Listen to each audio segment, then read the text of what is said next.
And I would also hope that those who serve on the commission, when they are presented with this, would ask questions, would really look into it, and to see finally if there is a way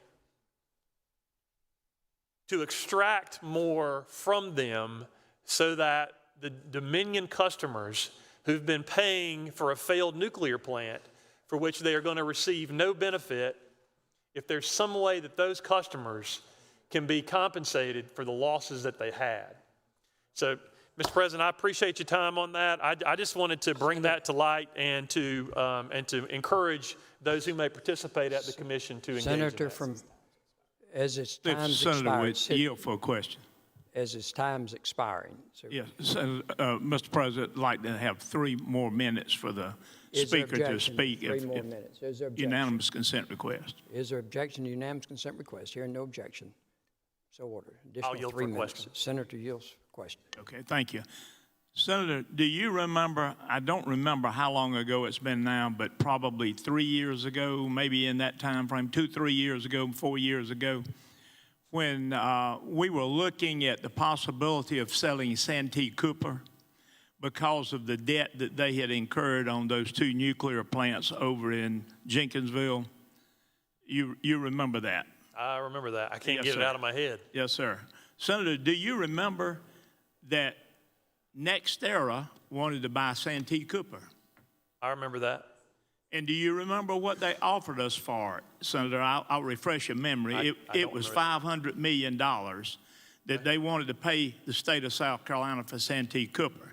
Now, admittedly, they were going to assume the debt that Santee Cooper had at that time. Do you remember that? That sounds familiar. Okay.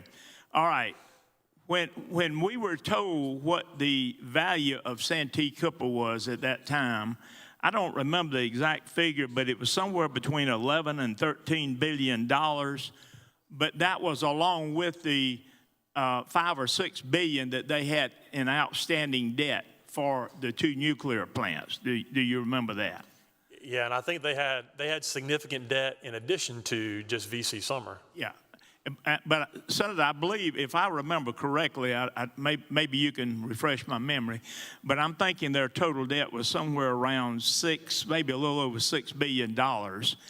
And with a value of about 12 or 13 billion dollars, they were going to take on that $6+ billion of debt and pay the state of South Carolina $500 million.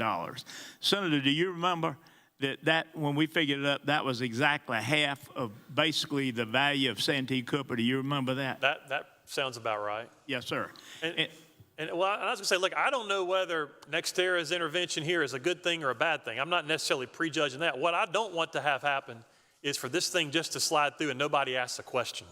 And Senator, do you realize what gives me a little bit of heartburn is at that time that the current members of the House and the State Senate were inundated with ads on the talk radio shows. I remember that. We were inundated, our constituents were inundated with newspaper ads and with mailings saying that the state had no business being in the energy business, which I would have agreed with them, you know, if they would have paid us a fair price and what it was worth, I would have voted for them. But do you remember what a heavy-handed approach that they put on all of the members of the General Assembly in trying to get our constituents to force us to sell Santee Cooper to them at half the price that they were valued at? Do you remember that, Senator? I remember over that time period, there was a lot of heavy-handedness going on. Now, it doesn't, that pales in comparison to the heavy-handedness of the past week or so.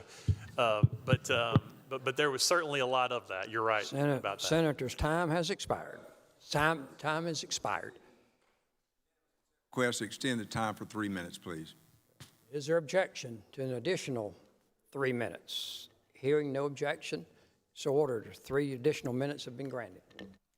How are you doing, Senator? I'm good, man.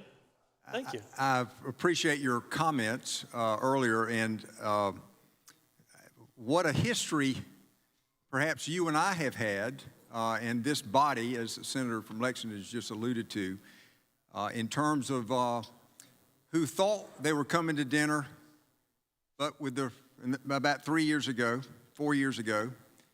and who now apparently is coming to dinner in South Carolina.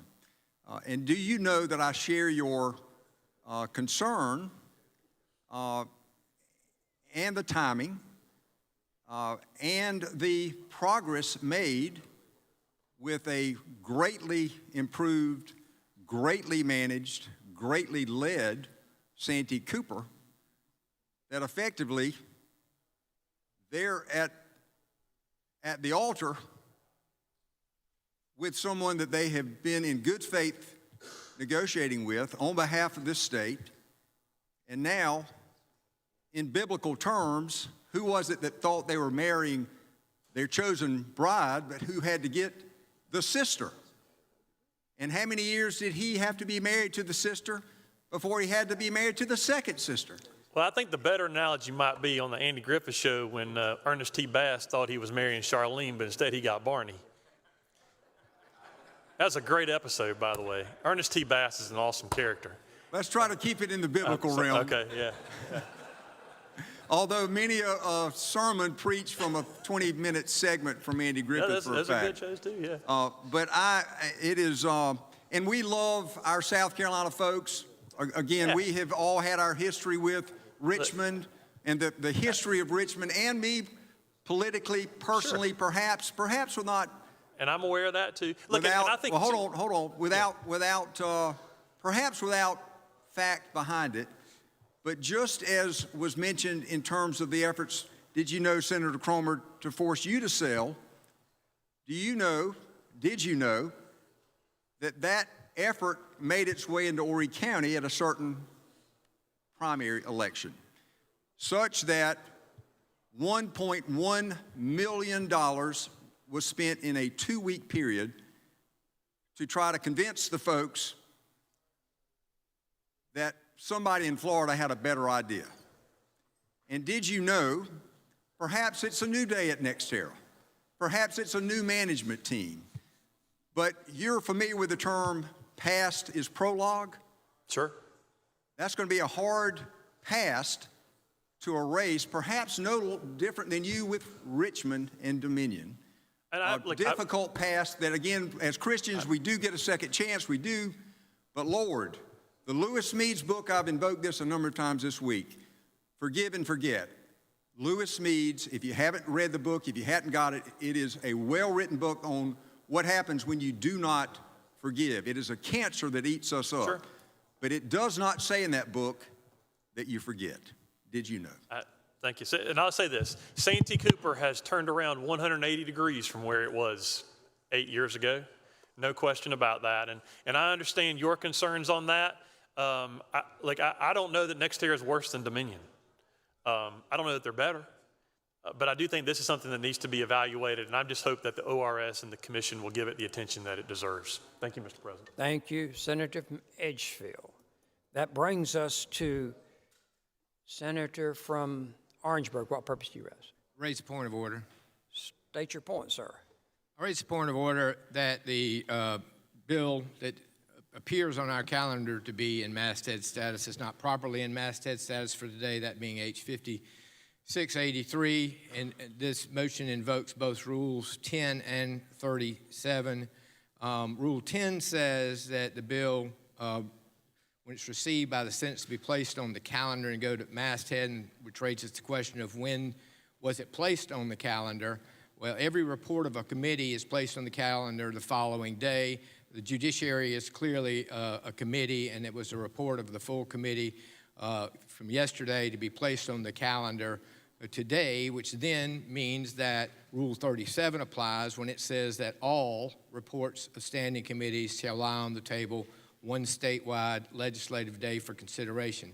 So I raised the point that even if it's printed on our calendar as in masthead status, that Rule 37 would require that we not be allowed to take it up today because it has not sat on the laid on the table for one calendar day. There are provisions in the rule, as we're all aware, that you can waive those with a vote if you're 6 days before sine die, but we're not 6 days before sine die. We're not in the sine. We didn't adopt the sine die motion, so we're not in the sine die session. There are provisions in Rule 10 that give specific considerations of how you can get around waiting a day for a sine die resolution, but there's not a similar provision for getting around waiting a day for a reapportionment bill, similarly as it is for a budget bill. Even when the budget comes out and it goes to masthead status, we don't take it up that same day because Rule 37 trumps that, and I'll raise that point of order now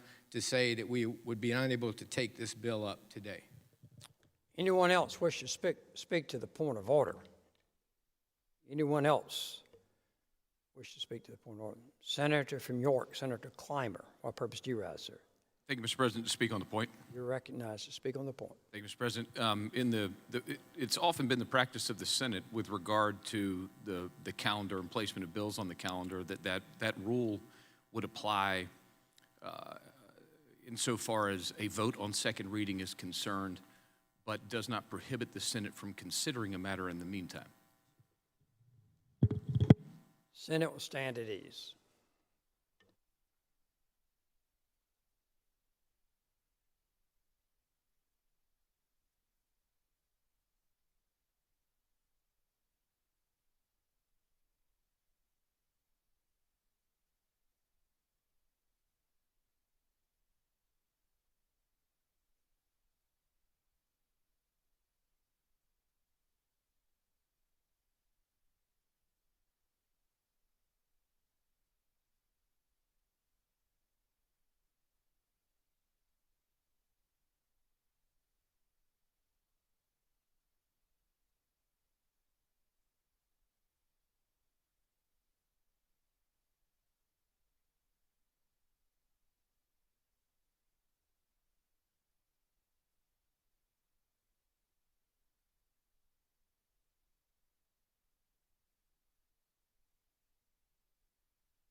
Since back in session, Senator from Georgetown, what purpose do you rise, sir? Speak to the rule. To the points of order? Yes, sir. Mr. President, You're recognized, sir. thank you. Mr. President, just one point of clarity I heard in the Senator from Orangeburg's point. We can waive if we're within I think he said within 6 days of the sine die. Right now, we are always within 6 days of the sine die. So in fact, and I know the point is not necessarily that point, but every single day that we are here beyond a non-sine die, we are within 6 days of a sine die. So certainly we could move to waive. Thank you. Senator from Orangeburg, what purpose do you rise? I'll just say I don't think that's the proper interpretation of what sine die means because obviously we didn't adopt the sine die resolution, and when we adjourned on Thursday, the governor called us back into special session. But even then, I would say when we came in on the governor's callback, we met and went into perfunctory session. And yesterday's perfunctory session, I would suggest to you, ended at around 12:30, whenever y'all ended perfunctory session yesterday. So the bill couldn't have even been received yesterday if we were out of the perfunctory session that we came in on. So the bill would need to be read for the first time today, which is going to get back to the same argument that even if it's read today, it needs to lay on the calendar today before we can take it up. But I am raising a separate point that the rules of perfunctory session are that you come in, you go out, and we did that yesterday, middle of the day-ish. When the report came in last night, I guess it was walked over here, but we were out of perfunctory session for yesterday at that point in time. The other thing I would point out to you that every other time we've had perfunctory sessions that I've gone back and looked at, we've had a calendar. We had no calendar yesterday. And I think that speaks again to the point that the rules of perfunctory session are that it's just that, it's perfunctory. We came in, we went out. We did that middle of the day yesterday like we did I guess every other time we go into perfunctory session. So I'd add that into the mix for your consideration. Senate will continue to stand at ease.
Senate is back in session. I'm prepared to rule on the point of order. That point of order is overruled, the point of order.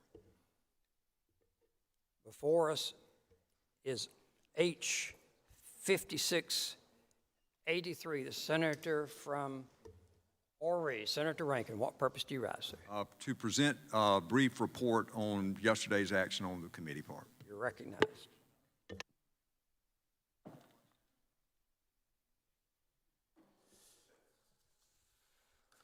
Senator Morey, Senator Thank you, Rankin. Mr. President. Ladies and gentlemen of the Senate, for the 2.5 of you that watched yesterday, the effectively 7.5 hour meeting, the 2.5, because I dare say the half did not become the whole because you fell asleep midway.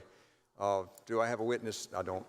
But I want you to know that the full committee was there, present and engaged, and mostly in their seats. Again, unlike the House that had to sit in their seats for 3 hours plus, we were a little more lax in that.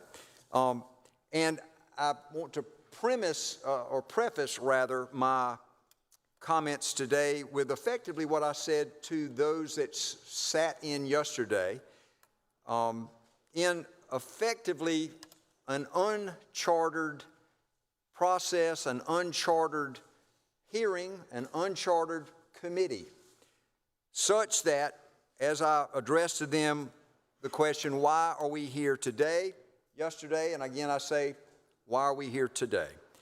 And I announced to them that we find ourselves in a process that looks very different from prior redistricting efforts. And we are all familiar with that, some of us less so if you were a freshman than others, but that we did in 2021 that spanned 2 years and 4 months, I think, from stem to stern, whereby we held public hearings around the state. And I think for a fact, and again, Ms. Benson, Reed and John will correct me, but we met in every congressional district in the state. There was a dedicated public website whereby, in that instance, folks could publish, they could see, they could react, they could submit. And then whereby, again, for the Senate's purposes, we had a map room available to our Senate members. And that room was a well-trod, carpet-worn room whereby numerous folks came and went. And so that is not what you have before you today. And the procedures that we abided by then, again, were generated by what we consider the census, and every 10 years, whereby we apportion folks who have moved into our state from certain districts, perhaps out of certain districts, but nonetheless, as our state has grown 400,000+, we believe in the last 4.5, 5 years, a dramatically different state now than it was then. But again, that is the normal process. And so this process, again, which I talked about last week or two, what is the process going to be? It is based on the consideration of whether to join the House in their map, which I don't believe they amended. Y'all correct me if I'm wrong. And to, again, consider what we had to consider and before us. And so at the early part of that meeting yesterday, we had a little bit of a discussion about which guidelines that we needed to abide. Excuse me, can I get my notebook? Or Have somebody. hand me that white book. If I don't let go of the podium, do I have it? This is almost like that competition when you're competing to get the car, but you got to keep your hand on it. And first time you take your hand off, you're out. Y'all know that? Anybody old enough to know what I'm talking about? Dion Tedder does not know. Coastal Mall in Conway, folks, and we got plenty of time to talk. Coastal Mall in Conway, that was the buzz. That was the bee's knees, man. That was it. Downtown Conway is kind of not downtown anymore. All this real retail is going to this fancy new mall, and in the center of this mall, they had a car, and there was a competition. I'm about 8, 9, or 10, and we biked over to the Coastal Mall because they had a great drugstore and a great ice cream store. The drugstore had a fountain. Anyway, folks were sitting there holding their hands, laying down, pillows, touching the car. And it looked as weird as this word picture I'm painting for you hopefully projects.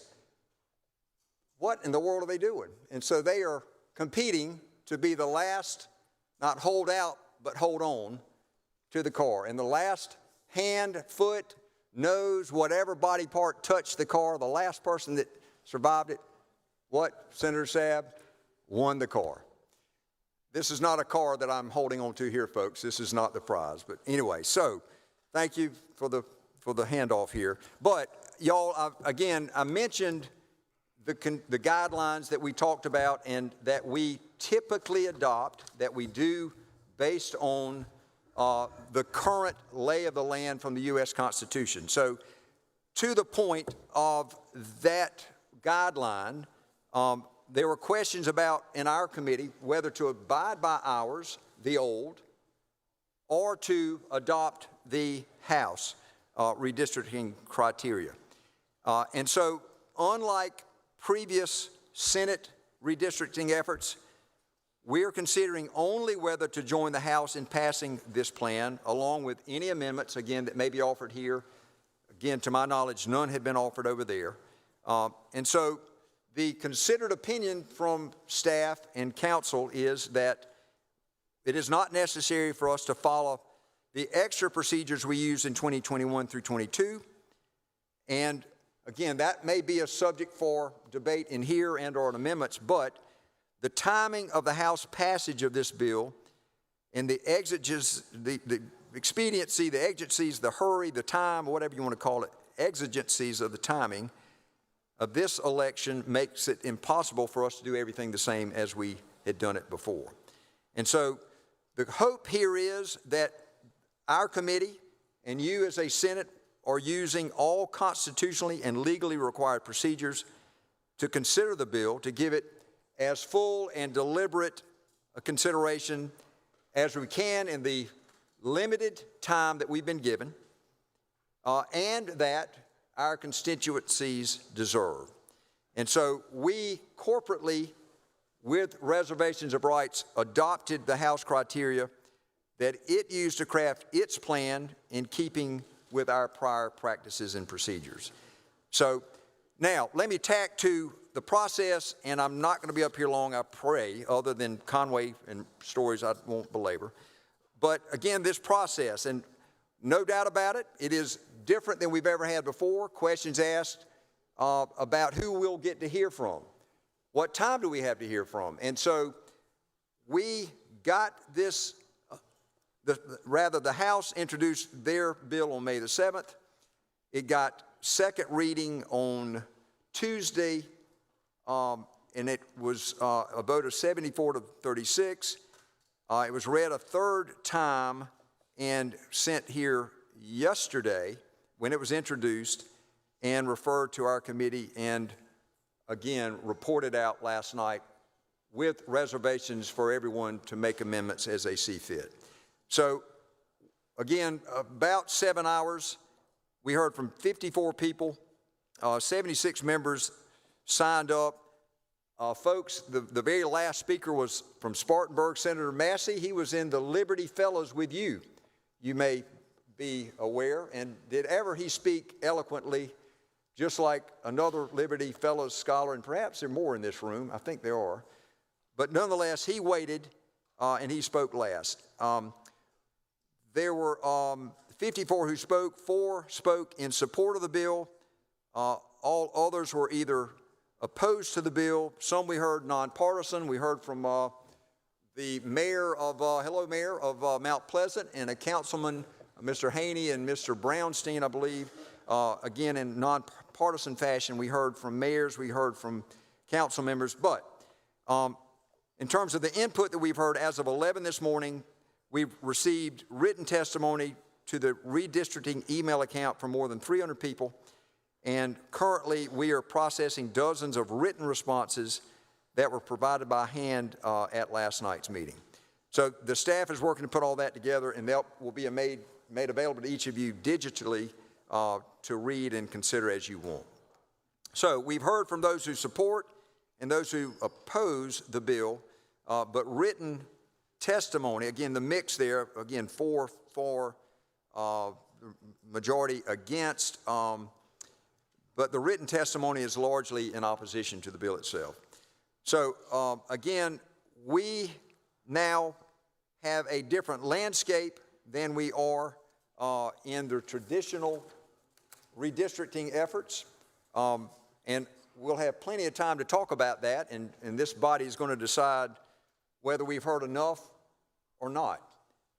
But from the testimony we heard yesterday, specifically only one we would call expert, but not expert with a bias because he's the State Election Commission Executive Director, Conway Belangia, who's been on the job about 5-ish weeks.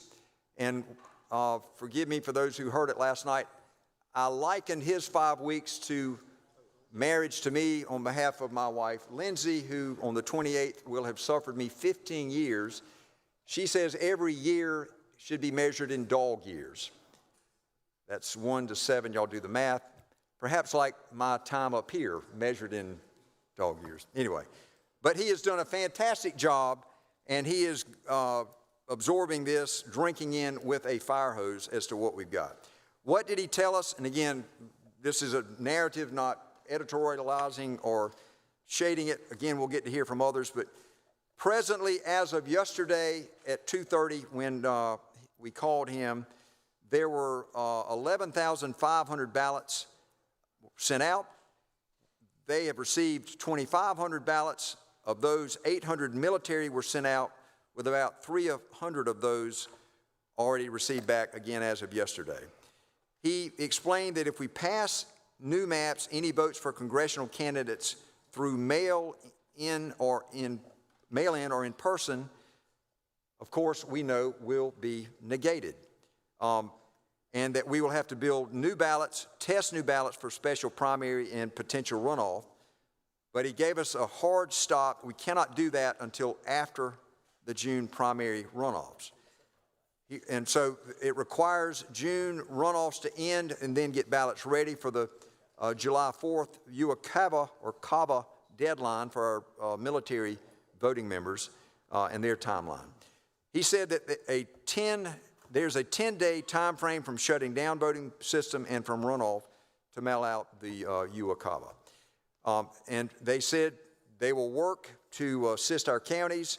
We heard from one county, Richland County, Senator Devine, Mr. Alexander, I believe his name was, in terms of the concern about finances. They're going to go to county council apparently this week to ask for more money. But that, the Election Commission said that they will work to assist us with that, or assist them with that. He did say that additional precinct splits will cause more work and will need to be done manually. And then perhaps some were surprised to hear it, but the updated budget estimate for the special primary and runoff is $5.3 to $6 million. The financial impact statement as of May 14 was 2.5 of additional non-recurring expenses for the primary and $1 million for the runoff. The initial estimate to the House was $2.5 million.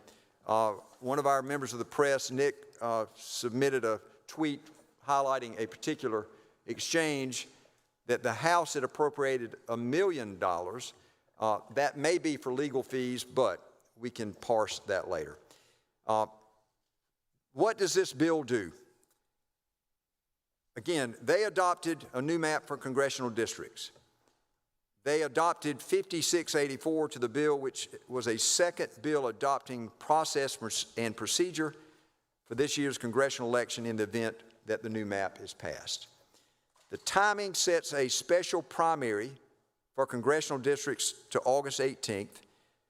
UACAVA deadline for August 18th. I meant, if I didn't say it before, August 18th. The deadline for UACAVA would be July the 4th. Filing period for the congressional districts would open at noon on June 1st and close at noon on June the 5th, assuming we pass this bill as the House has passed over to us. Written certification by the parties for the primary would be due no later than June the 9th. If necessary, a runoff would be held on September the 1st. Written certification by the parties for the general election would be no later than noon on September the 9th. Only votes cast in the special primary and subsequent runoff, if necessary, of the U.S. House candidates may be counted for purposes of determining names that will appear on the November 3rd general ballot. No votes cast in the June 9th state primary for candidates for U.S. House will be counted for these purposes. And a few more. The bill requires each county board of voter registration and elections to post signs or other appropriate notices in conspicuous locations informing voters of the impact of the provisions of this bill on their ballots. And I got to believe you'll hear an exchange, bless you, Senator Chaplin, that Senator Devine had with Mr. Alexander, or actually Senator Tedder, I believe, about who's going to let folks know their budget, their manpower to put the word out. Ultimately, voters and candidates are going to have to do that. But we are requiring them as well to put those signs in appropriate notice in spots. Next, in conducting the special primaries and runoffs, each county board of voter registration elections may combine polling places for reasons including but not limited to the availability of poll workers and polling locations, providing there's adequate notice and access to polling places. And then the bill requires the State Election Commission to issue a refund to those who have filed a filing fee for the June 9th primary, but those who do not file again for the August 18th primary. So the question for us, and as tasked with the charge of President Alexander and the passage of this sine die resolution, we have before us a bill that each of you are going to get to decide whether it is constitutionally and or perhaps not constitutionally, not legally, but whether it is within your judgment, some would say the right thing to do, the party thing to do, the partisan thing to do, or the right vote to make. My process and our process, admittedly, is not what we've done before. But by the same token, we've never been called back here before by a governor who's at the end of his term. We've never been called back for any special redistricting that affects anyone other than ourselves, and we've never had special redistricting. Compression of time brought about forces perhaps that everyone will get to talk about and decide what you want to do. Again, these are not easy questions.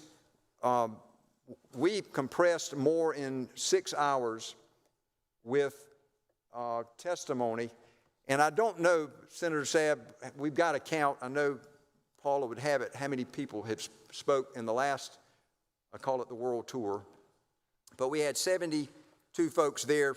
They couldn't wait. Some of these folks fell out, but at 54 speakers and 300 submissions, clearly we have compressed into a little bit of time what normally takes a longer time. I'm not passing judgment on that. Again, that's going to be a vote each of you make here. And so the question for us is whether this House passed plan that they created and that we're being asked to determine to accept, reject, or amend the bill. And that'll be up to each of us now. So I'm going to yield for a few questions, but then I'm going to turn this over to perhaps, well, no doubt perhaps, but smarter people than me to discuss this. Senator from Calhoun, what purpose do you rise? The senator from Ori would answer a couple of questions. Try to. Senator, your I've got faith in you. Thank you, Mr. President. Mr. Chairman, I appreciated the fact that you, took the time to make sure the body understood that we had 54 members of the public that were able to come and testify before the committee yesterday and into the night, correct? Yeah. I'm not going to try to age you, but I'm just wondering, how many redistricting processes have you been through? Not as many as Paula Benson. Okay. But it's safe to assume you were the chairman of Judiciary, just threw Paula right under the bus. No, she's young. Yeah. She doesn't suffer dog years like folks in my world. You were the chairman of the Judiciary Committee the last time that we did reapportionment under the normal process following the census, the 2020 census, correct? How does that number of 54 compare to the number of folks that were able to testify under a normal redistricting process? I think I remember hearing yesterday a discussion that it took 2 years.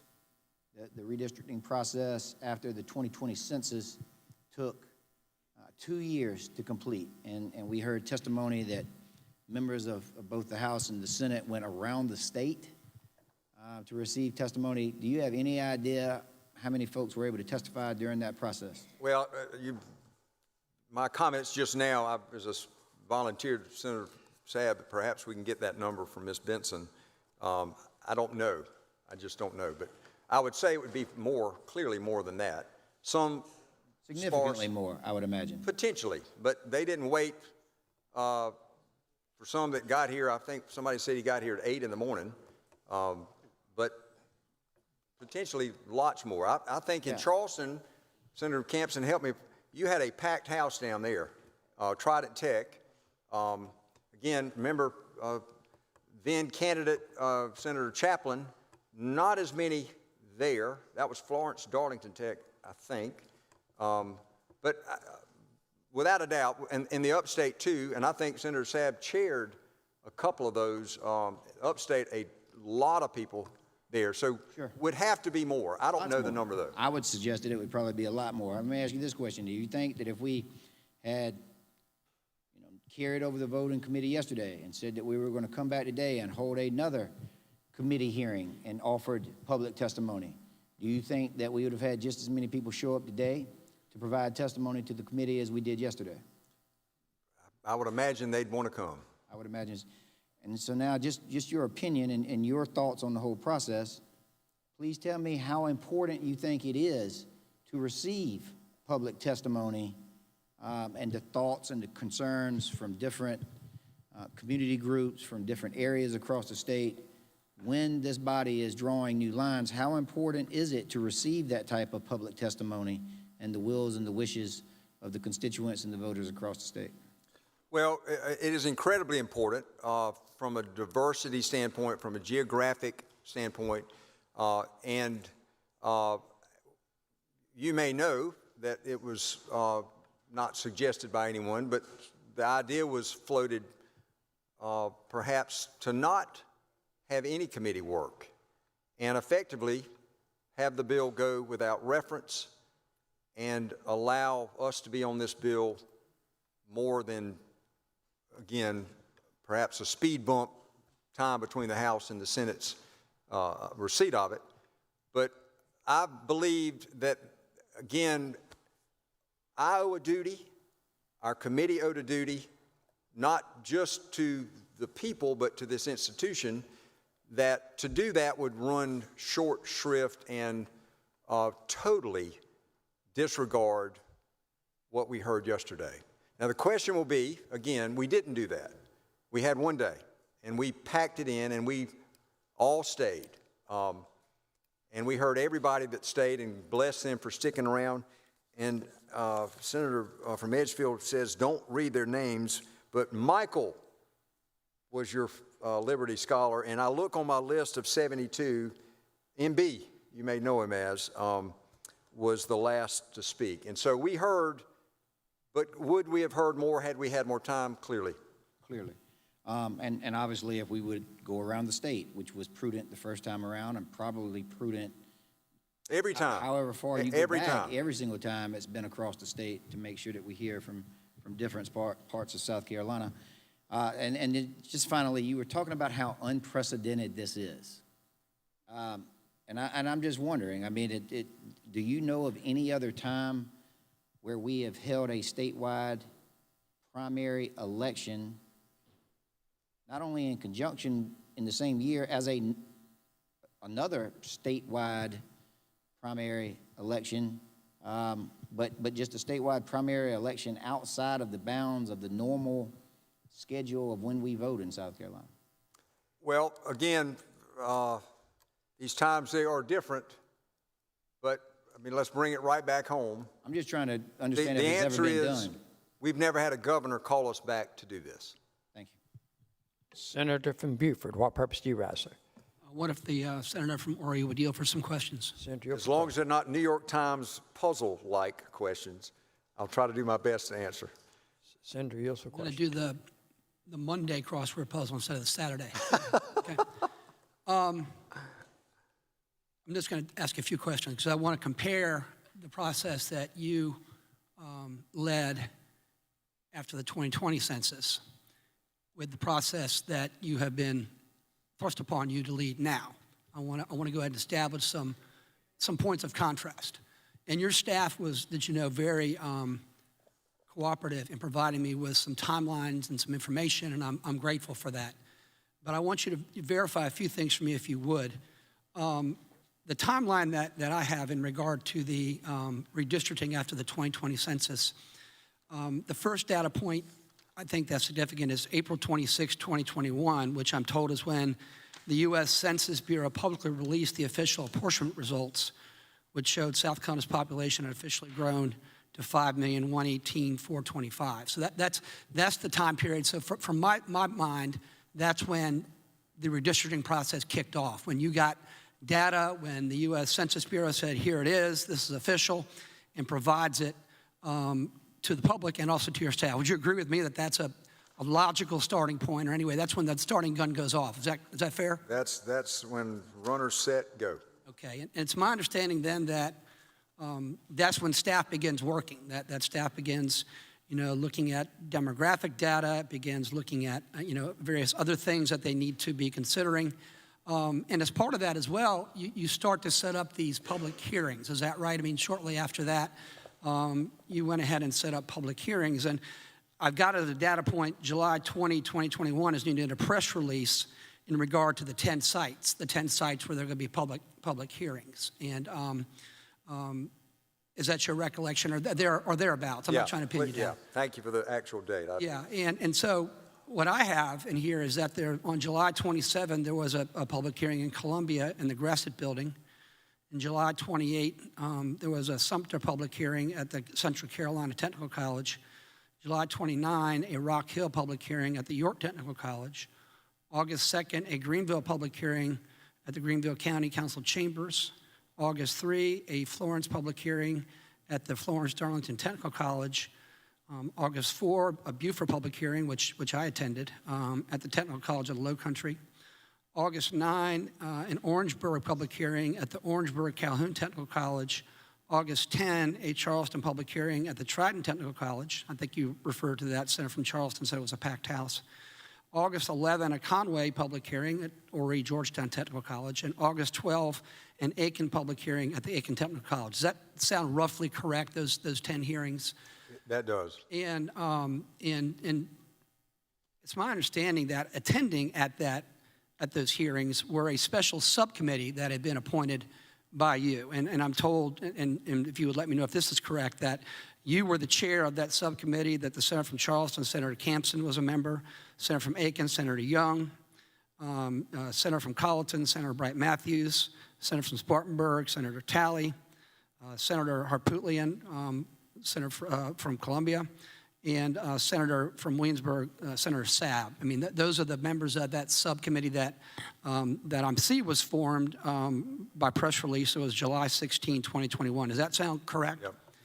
And were those subcommittees, 4 Republicans, 3 Democrats, did that subcommittee attend all these public hearings, those 10 public hearings with the public? Yep, Okay. we did, and some remotely, me on a couple of those, and I believe Senator Campson chaired, Senator Sabb chaired, not just a few, yeah. So a bipartisan subcommittee working in a bipartisan fashion.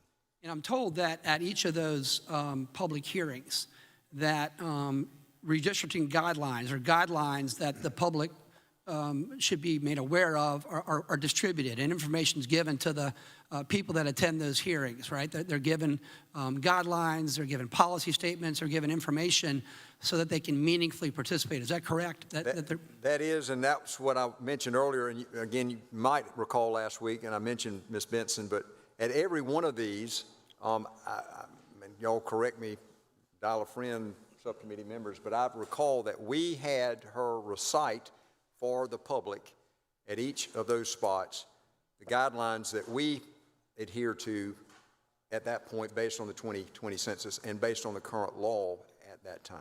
And so every time we'd go, every time we'd shop, they got to hear that. Sweet Paula's voice delivered it beautifully. And there's also, I'm looking at the submissions and the materials that are given to the public at those hearings, and the very first sentence says, the public shall be provided accurate and complete information about redistricting plans introduced in the Senate, whether by House or Senate bill, and on the public record with the redistricting subcommittee. So what I want to ask you is this. The public hearing that we had yesterday, that you had, and I did listen. I was one of those that listened. I admit that I worked at my desk, while I was listening, but I had you on audio only. But I did watch it some, but I listened to all of it, and commend you for the way you ran the meeting. Before the public offered their testimony, and you received testimony from various individuals, were they provided the guidelines and the policy criteria and the things that the committee was going to be considering in drawing those maps so they could make meaningful comments and contribute in a way that is actually constructive, or did they just start offering testimony really without having those materials or that guidance or those instructions given to them? How did it work? I would suggest the latter, and again, no offense to anyone, but just the crush of time, the crush of expediency to get to this process along this very abbreviated journey. We didn't have the normal exchange. We didn't even, as you may see, we didn't adopt the guidelines until the very end. And there was some discussion based on, and the public heard that, which was fine, but what are our guidelines? Traditionally, that would be published. I stand to be corrected if I'm wrong. The maps, likewise, would be published.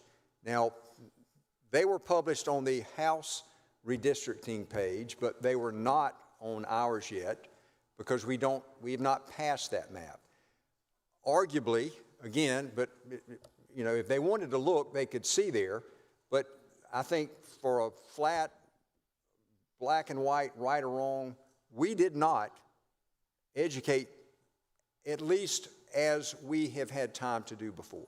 So they did walk in cold, perhaps, though there were some folks who testified both at the ours and the House subcommittee. One particular lady said, you may recall it, was wearing black, her funeral dress. Her funeral dress. She had just gone to a friend's spouse who had died, yeah. And so she was wearing her funeral dress. Yeah, I remember that. So we did not have the luxury of time to produce in hand, or at least point to, because we had not even adopted a Senate redistricting website at that point. So let me ask you this. So you answering questions from Senator Calhoun, you rightly said, in my opinion, rightly said, that public input is very important. It's very important. And it makes sense to me because you want individuals and people who are going to be living under these lines to be heard and have a say in it.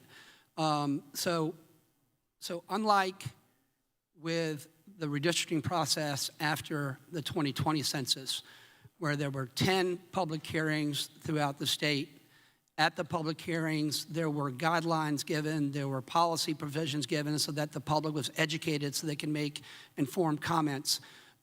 Yesterday, the public made comments and suggestions and whatever, but are you saying that they didn't do so knowing what the guidelines were or what the policy criteria was, or was there any sort of public information given to the public so that their comments could be meaningful and constructive in the way that it was done back in after the 2020 census? I don't believe we've accomplished there yesterday. Okay.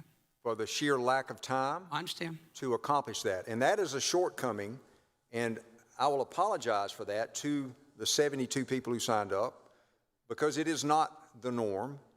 And the question will be, again, for each of us, and someone else beyond us, a court perhaps, of whether they were handicapped from knowing what they were even going to be talking about.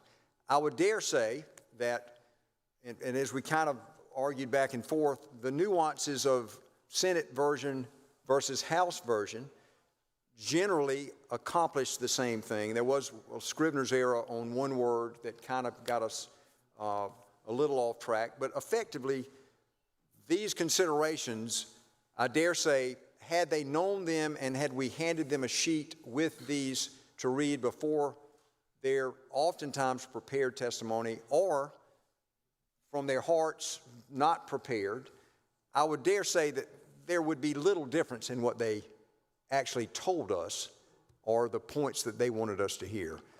But for a fact, we did not have the luxury of time to do what we have normally done. Okay. And is it true that obviously it's important to hear from the public when drawing up maps that they're going to have to live under, but is it true that part of the reason for this as well is develop a legislative record so that in the event that something is challenged, and in this case your maps were challenged by the South Carolina chapter of the NAACP, is one of the purposes of holding those 10 public hearings with maps distributed beforehand and with information given to the public in regard to guidelines, is that for the purpose of starting to develop a legislative record that you can then rely upon when the map you come up with is challenged in court? Without a doubt. And I'm not going to ask a question, but I'm going to ask for a help. I believe, if I'm not mistaken, friends help me, we have a court reporter at every public hearing, and we create a transcript, and we did not have a court reporter yesterday. But just to suggest that, well, we don't have a court reporter, we don't have a written record, you can view, you can transcribe. I did put folks under oath, which was perhaps totally unnecessary, but I started and thought I would just do it for everyone that we had, lest I stop it and someone think, well, why didn't they make me take the oath? But there is testimony that is available for a court's review that we'll see, but we did not have a court reporter this time. Okay. And, but there was a court reporter back after the 2020 census with the public hearings and okay. Again, ask a friend, hello, Paula. Okay. I bet we've had a court reporter at every term of redistricting that we have done in this Senate. Probably more importantly in the past, without the advent of technology now to be able to see, record, and play back. And again, looking at the timeline that your staff gave me in regard to the redistricting after the 2020 census, after those 10 public hearings, I'm looking, and it seems like you've had 8 subcommittee meetings of judiciary subcommittee meetings following those public hearings. What took place? What goes on in those 8 subcommittee meetings? I mean, not in granular detail, but just conceptually, what's discussed, what decisions are made, what's the purpose of the meetings? I mean, what happened during those 8 subcommittee meetings following those 10 public hearings? Well, you had debate, you had amendments, you had what is the norm of our committee process here, and you had, again, beyond the formation, organizational session, but I think there's healthy back and forth. There's healthy debate. We're hearing from each other. We're hearing from counsel. We're trying to land a plan that passes constitutional muster. And you're hearing from the public too, right, at those subcommittee hearings as well, right? I mean, in addition to, right, you're not, yeah. I mean, we had a former congressman from the Low Country come and testify. I bet you remember who, but no longer a congressman, and came, I'll never forget it, the Gressett building. And that was not one of the normal public hearings. You know what I'm talking about, yeah. So very public exchange, very tense, terse exchange with the subcommittee. And were there amendments adopted? Yeah, amendments, I don't recall specifically that day, but definitely amendments were adopted. And the whole theme, the whole journey, again, I invoked the term I used last week, the journey from that start that you just referenced to our 2-year and 4-month later process, by which then 2 courts divine whether we have done it correctly. That process, again, allowed for members to go to the map room, members to talk to our cartographer, members to work with their own party, their own delegations, to get a plan that, as Senator McConnell was quick to say, and it might not have been his line, but better get on the bus quick or the bus is going to leave you. So what you're just describing is the redistricting after the 2020 census. From every time. Right. So you're not talking about what happened yesterday. You're talking about what happened back in 2021. That's there was more done in 7 hours yesterday to assume that we had any of that time to do it. And to the point as well, apologies or owning it. I'm sorry, but there was no time. Well, I don't think you need to apologize. But no, but to the public that says, oh, this is a, pick your terms, this is a whatever deal, I gave the public as much as I had time to do. I don't like that, and I will tell you I don't like that. Yes, sir. But the idea of appointing a sub to then hear, to then shift to, okay, guys, gals, let's all come back. The sub's done the heavy work. What'd you hear? There wasn't time to even talk about that. So the full came, and to the credit of those, and each one was here in body or in one proxy. Everybody was there. And so they gave the full committee's attention to here. But no, there was none of that. There was no sub. There was no time to do what is the norm when we're doing our own work. And there is a distinction here. You may call that a distinction without a difference. But when we do our work, we expect the House to defer to our work, our plan, and our guidelines.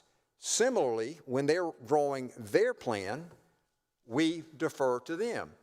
Generally, and I don't know that I'm wrong here, but there's not a difference in the guidelines except for this process, which is based on an expedited schedule.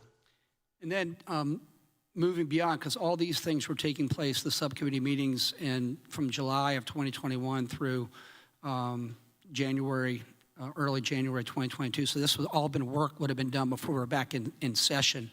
And it's my understanding it's then the case that in the first week of the session following all that 2021 work that you guys did, that there was a bill filed to propose redistricting. I'm talking about congressional right now, but I know there were probably others, but I'm just talking about congressional.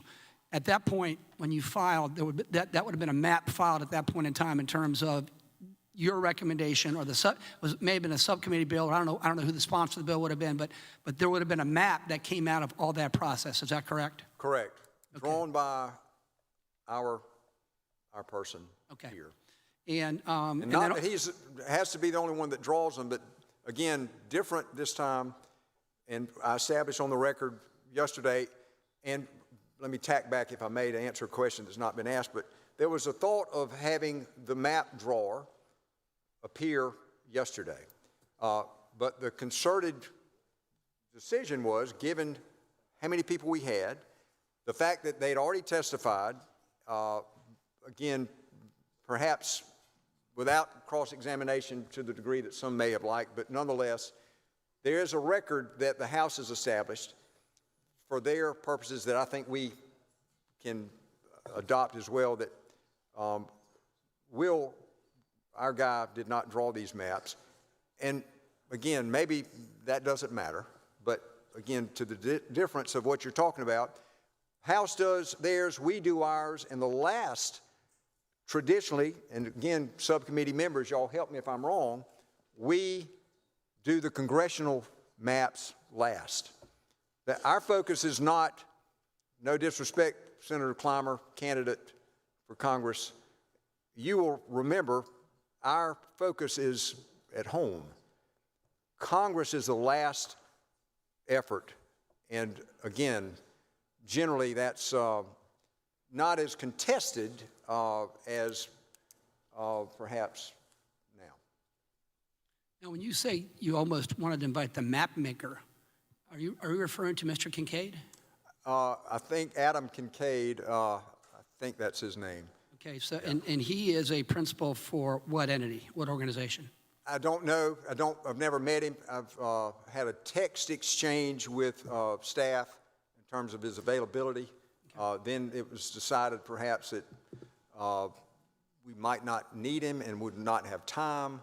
And so, but there's a record of who he is. I don't know him. Would you be surprised to know that he was a principal with the National Republican Redistricting Trust, the entity? The name of the entity, okay. But that's the map maker. When we refer to map maker throughout this discussion we're going to be having, that's what we're talking about, right? We're not talking about somebody employed by the House or employed by the Senate or employed by anybody in state government. We're talking about the map that Mr. Kincaid prepared and delivered down here, correct? True, but let's not be naive to the fact that in each of our redistricting efforts before, you do get expert map drawers that will submit maps through various members. There is a website. You can draw your own map that, again, based on the data that you got, everybody can draw their own map. And we, again, under the normal routine, we'll let them submit maps, proposed maps.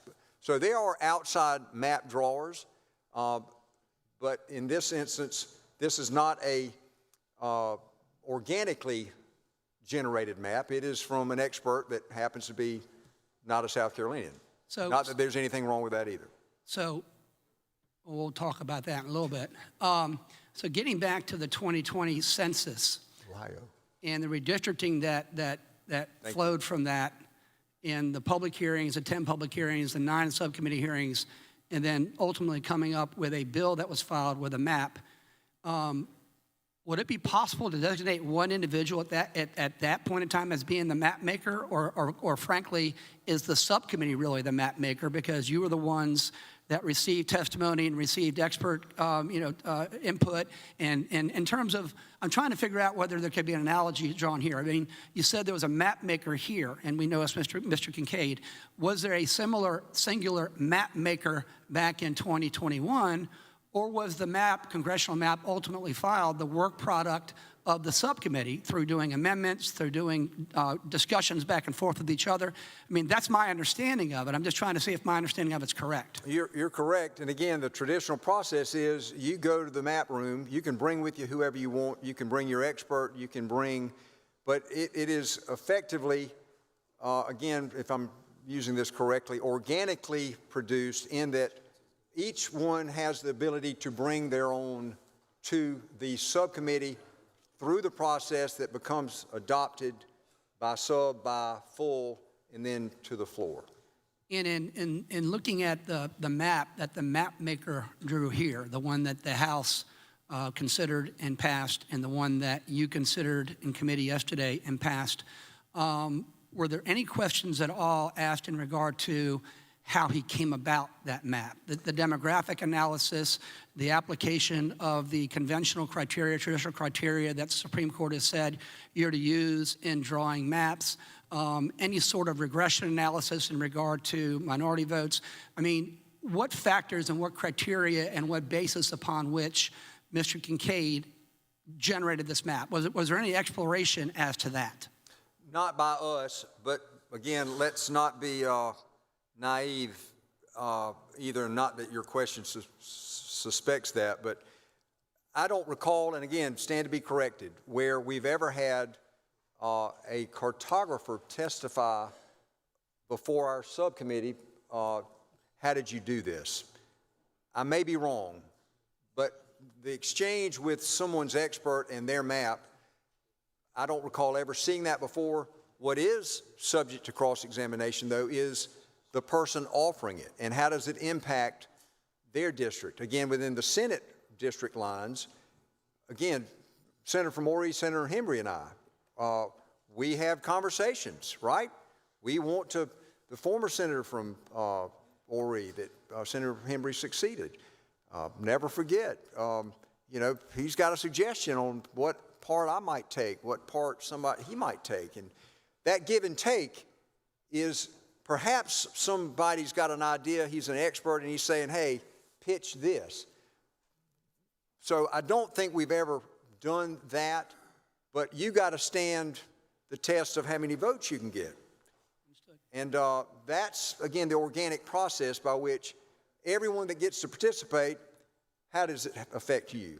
Senator from York, Senator Johnson, what questions do you ask, sir? Unanimous consent request. State your request.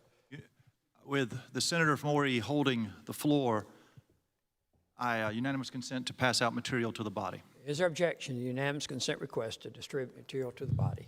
Hearing no objection, so ordered. The senator from Horry, Senator Rankin, retains the floor. Senator from Beaufort continues to And provide I just have one more questions. question, then I'm going to take my seat. And you've been very gracious in answering my questions, and I want to again commend you not only for the job you did after the 2020 census, but for the job you did yesterday on the time constraints you were placed under.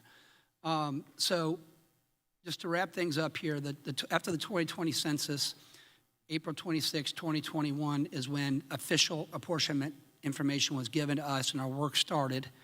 And then ultimately, a plan was ratified, passed by the House, passed by the Senate, ratified on January 26, 2022. And would you agree with me that April 26, 2021 as a commencement and January 6, 2022 as an endpoint, not an endpoint to everything, because as we know, we had 2 years of litigation after that, but I'm just talking about the work the legislature did, that's a 9-month period. A 9-month period of time in which a subcommittee appointed by you traveled around the state and had 10 public hearings, then had 9 subcommittee hearings, received expert analysis, demographic analysis, breakdowns, that 9-month process. I want to contrast that now with the current process. You indicated that on May 7 is when the House introduced a bill. And it's my understanding they introduced with that a map. Is that correct? Yes. And that map is the Mr. Kincaid's map, isn't it? The map maker's map. Map maker's map. Do you know every time you say map maker, I think of... Matchmaker, you're thinking the same way, And I think right? you got some news on that front. Yeah. So, yeah. Congratulations. So, on May 7, they introduced... Got 2. I got 2. On May 7th, they introduced the bill in the House with the map maker's map. And that's the map that you passed yesterday, correct, without amendment. And so May 7 to today is May 21, so that's 2 weeks, with the public testimony that we've talked about, compared with the 9-month process that undertook during the redistricting after the 2020 census. How would you compare the legislative record that you painstakingly developed back in the redistricting after 2020?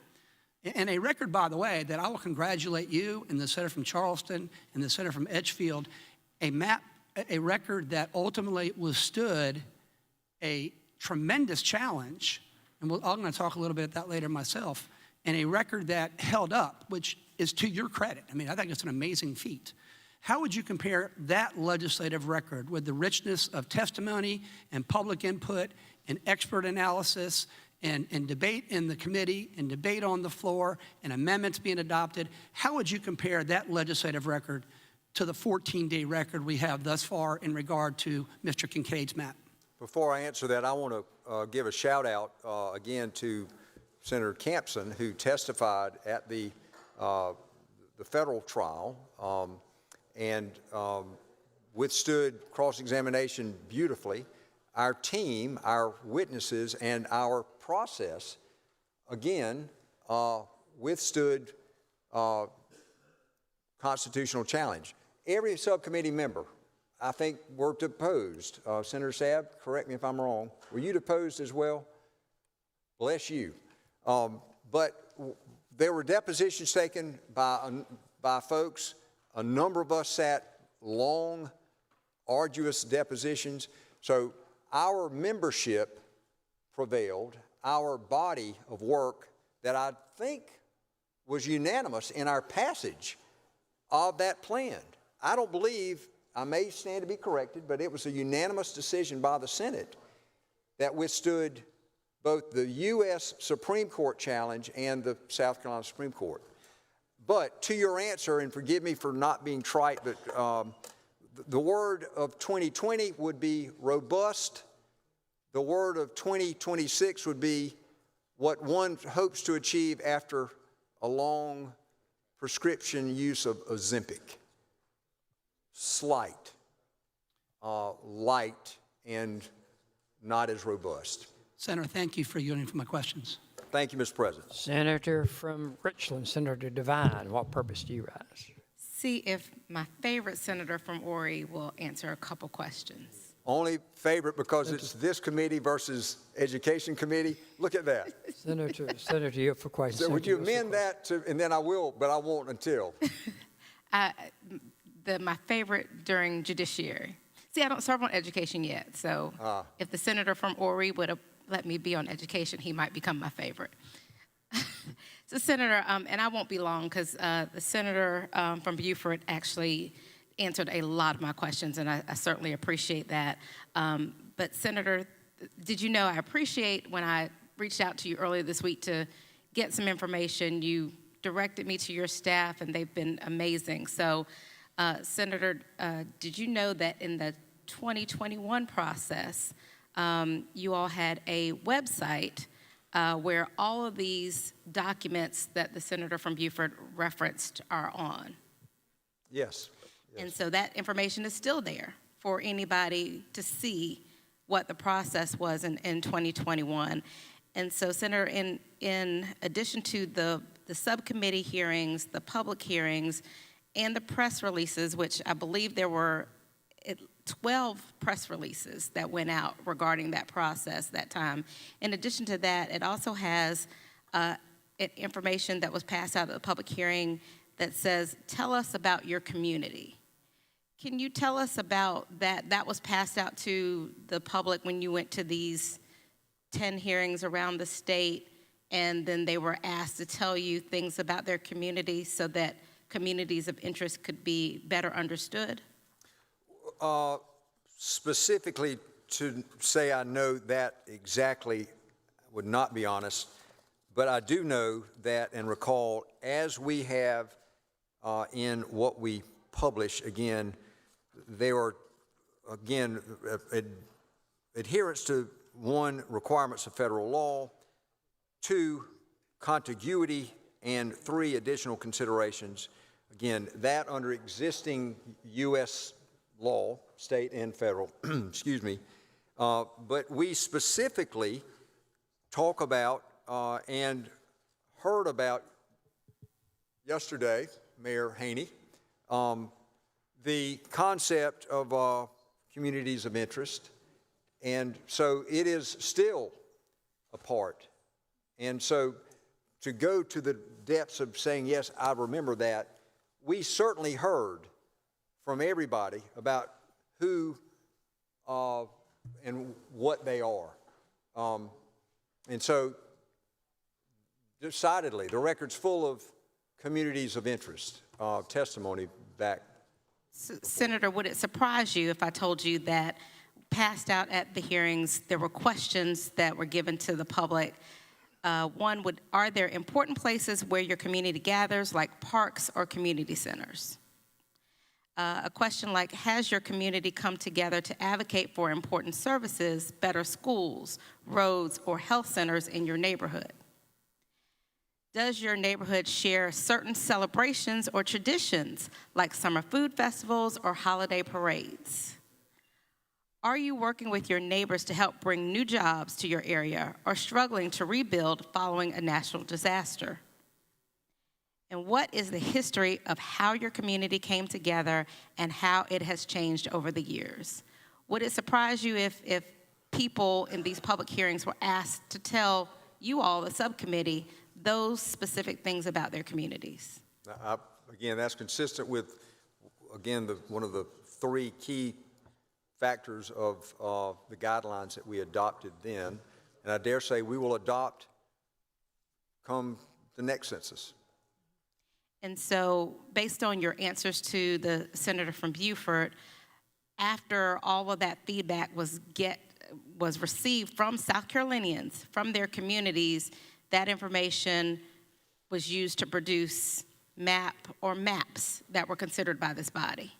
Correct. And again, not to quibble, but arguably, those questions are more important to who is my senator, or who is my South Carolina state senator, or who is my House of Representative, versus who is my congressman.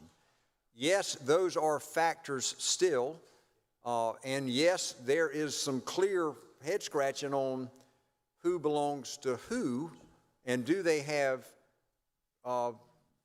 interests that are aligned, not politically necessarily, but competitively, perhaps in any number of categories.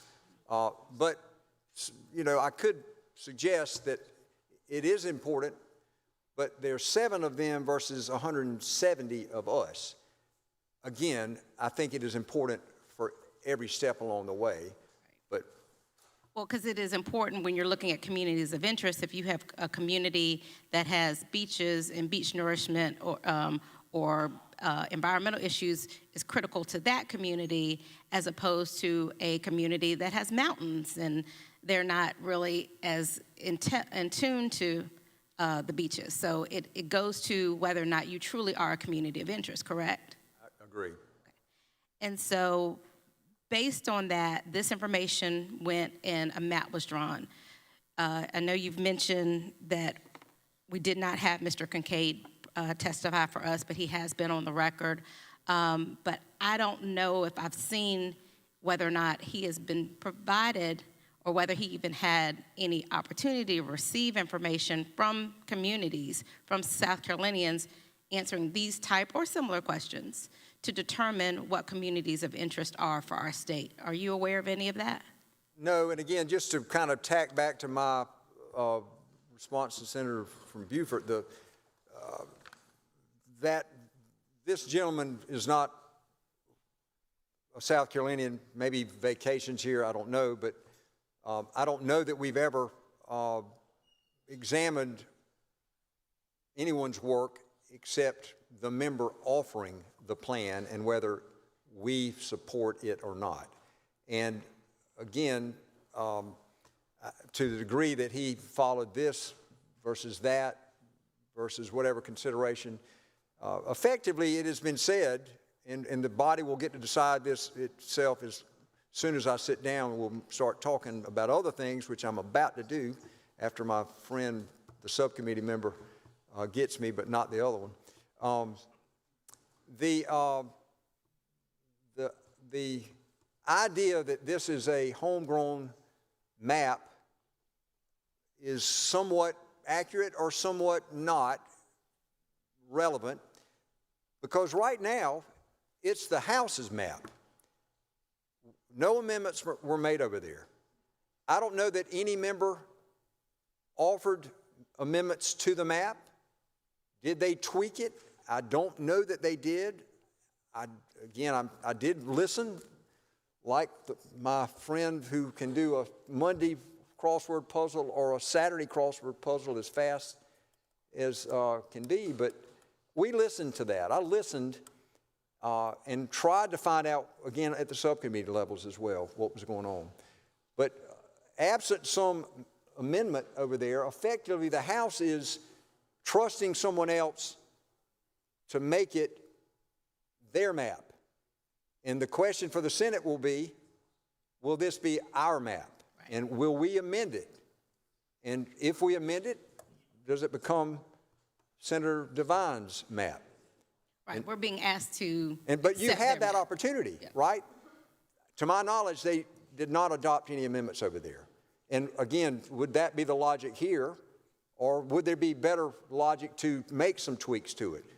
But effectively, the difference here, again, just comes to my mind, but organically grown, organically produced and shopped and vetted by our membership when we're drawing our own maps.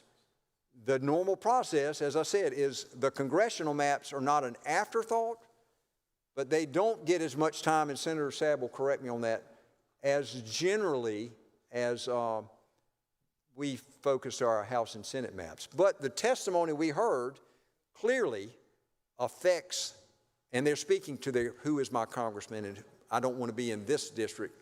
We do hear that, but that is not the preeminent focus that we historically paid to this topic.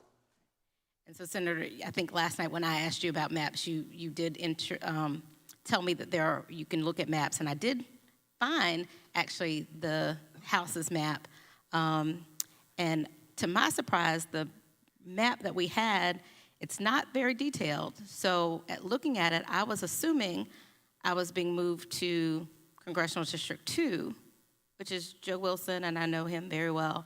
But when I was able to go to their interactive map and put in my address, did you know, Senator, that I'm actually moved to Congressional District 3?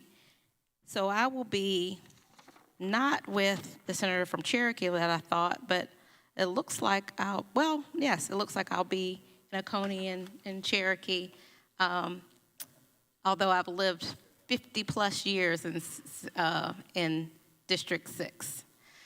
So I think it is important for people to be able to know this, and I think to your point, Senator, based on the process that used to, or that traditionally this body does, it's a very thoughtful process, gives people opportunities to know what's being proposed, gives people opportunities to provide information so that we as their elected representatives can decide whether or not we want to accept a map provided to us by the House, or whether or not we believe that they may not have put the requisite amount of thought in drafting that. Just a couple more, Senator. Just do you know, and if you don't know, I certainly understand that. Do we know who hired Mr. Kincaid to draft this map? I don't. Okay. And are we aware of whether or not he was paid to draft this map for the state of South Carolina? I don't know that. And do we know when when the map was drafted? Okay. And then I guess lastly, Senator, you did a great job at summarizing what was discussed yesterday. We heard a lot of great comments. One that I had not thought about until the mayor and council person spoke, and then the young lady who worked with military voting and census. The census that we are basing, or that they are basing this map on, the 6-year-old census was actually conducted in 2020. Is that correct? Yes.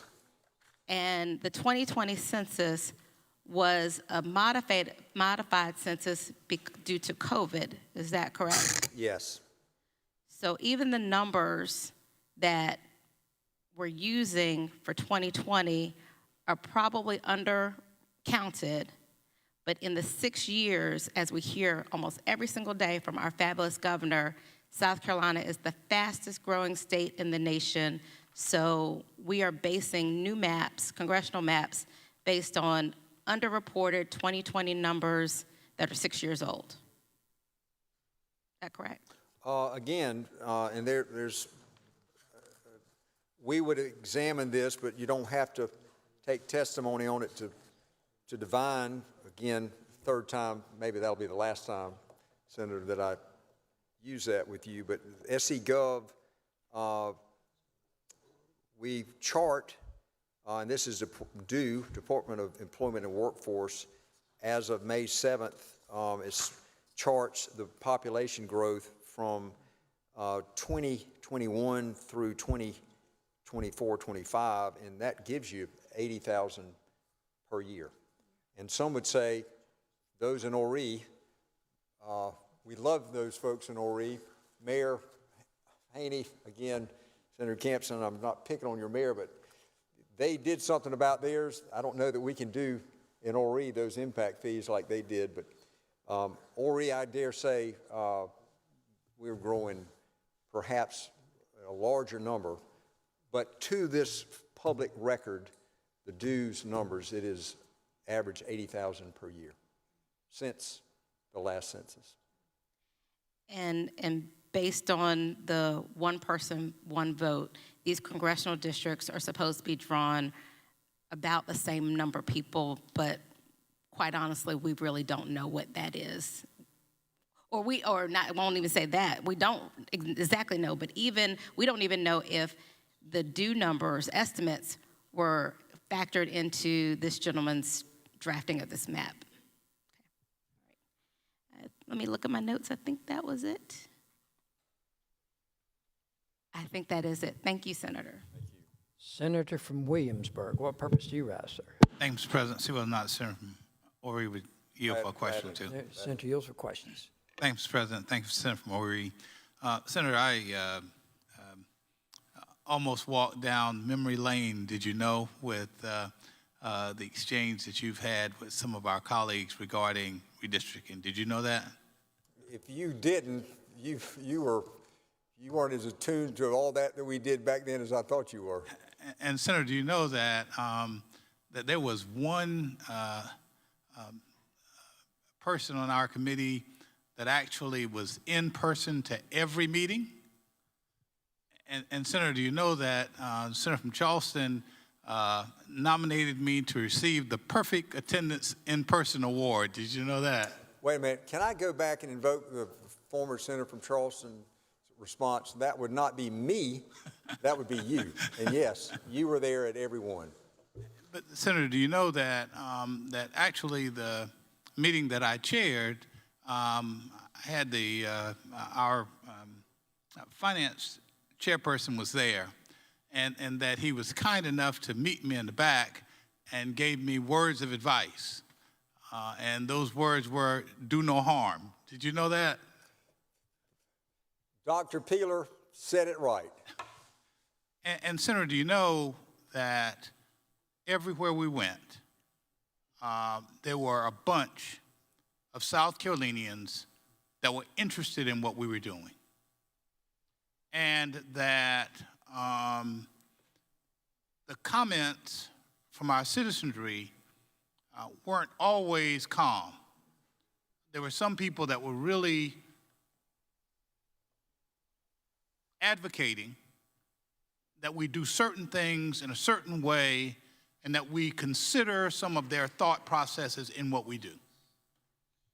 And that as I reflect on what's happening here, that's one of the more troubling, there are a lot of troubling things about what we're doing, but the absence of input from the citizenry. Senator, do you know that I believe that sometimes people want to assert their rights to be heard?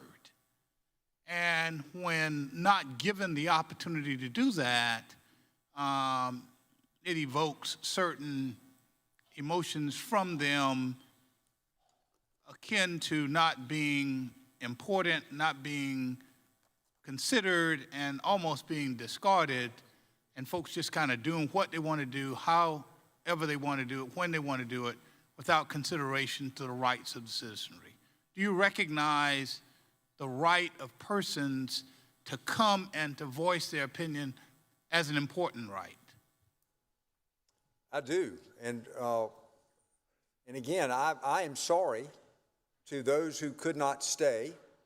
Again, the gentleman from Spartanburg who stayed looked as sharp, I'm sure, as he did coming in maybe early that morning or that afternoon or early yesterday, just as sharp and crisp in his appearance and his logic and words to us. I am sorry that we did not and could not, based on circumstances beyond our body as to why we're here today, done this the way that we would normally do. And so, and I want to tack to those who express the feelings that you're talking about, the raw, the real, and the personal, who, again, overall we heard more opposed than we did in support, again, far overwhelmingly against. But to the person and to the logic that you will hear later when I sit down, please, again, one man, one vote. It means something. And it's not just an aspiration, it's supposed to mean something. And so, whatever your politics, if you're trusting somebody that might not share your view of the world, your view of their interest in your world, then by land, they need to be heard. And so our process has encouraged that. And Senator, and this is the other point that I wanted to sort of piece the two together, and I mentioned Senator from Cherokee, but do you know that every site we went, there were members as we were in their areas that actually came. And those members listened to those constituents. And Senator, do you know, it's my belief that when we hear from our constituents, it puts us in a better position to advocate on their behalf and to vote consistent with their wishes. And Senator, you know that's another important element that I believe is missing. And look, I am not casting dispersions against my chair of judiciary. I was honored to work with you the entire time, and quite frankly, that I was on judiciary, and quite frankly, it was a high honor for me to have been chosen to be a part of that committee, and I'm just happy that I was blessed and fortunate that my schedule allowed me to be in person to each of those meetings, because each one, Senator, did you know, was a learning experience. I was motivated by a lot of things that I heard, and quite frankly, Senator, those are the kind of experiences I think that encourages us to continue in public service. Did you know all of that? Well, and bless you for doing it, and bless those who continue to do it. Again, this is the process.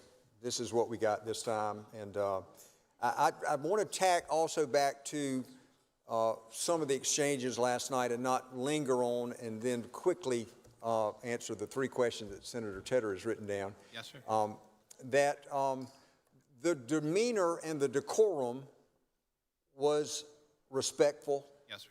There was a little brush with one exchange when I was out of the room, but again, folks were there and they didn't have to come. And I marvel truly at those that continued to sit there, who didn't have to sit there, who could have written, but who, again, against our supporting, right? The hours were filled with, again, as you called them, or as folks had to leave, we pulled people up that were out of town. We tried to accommodate travel.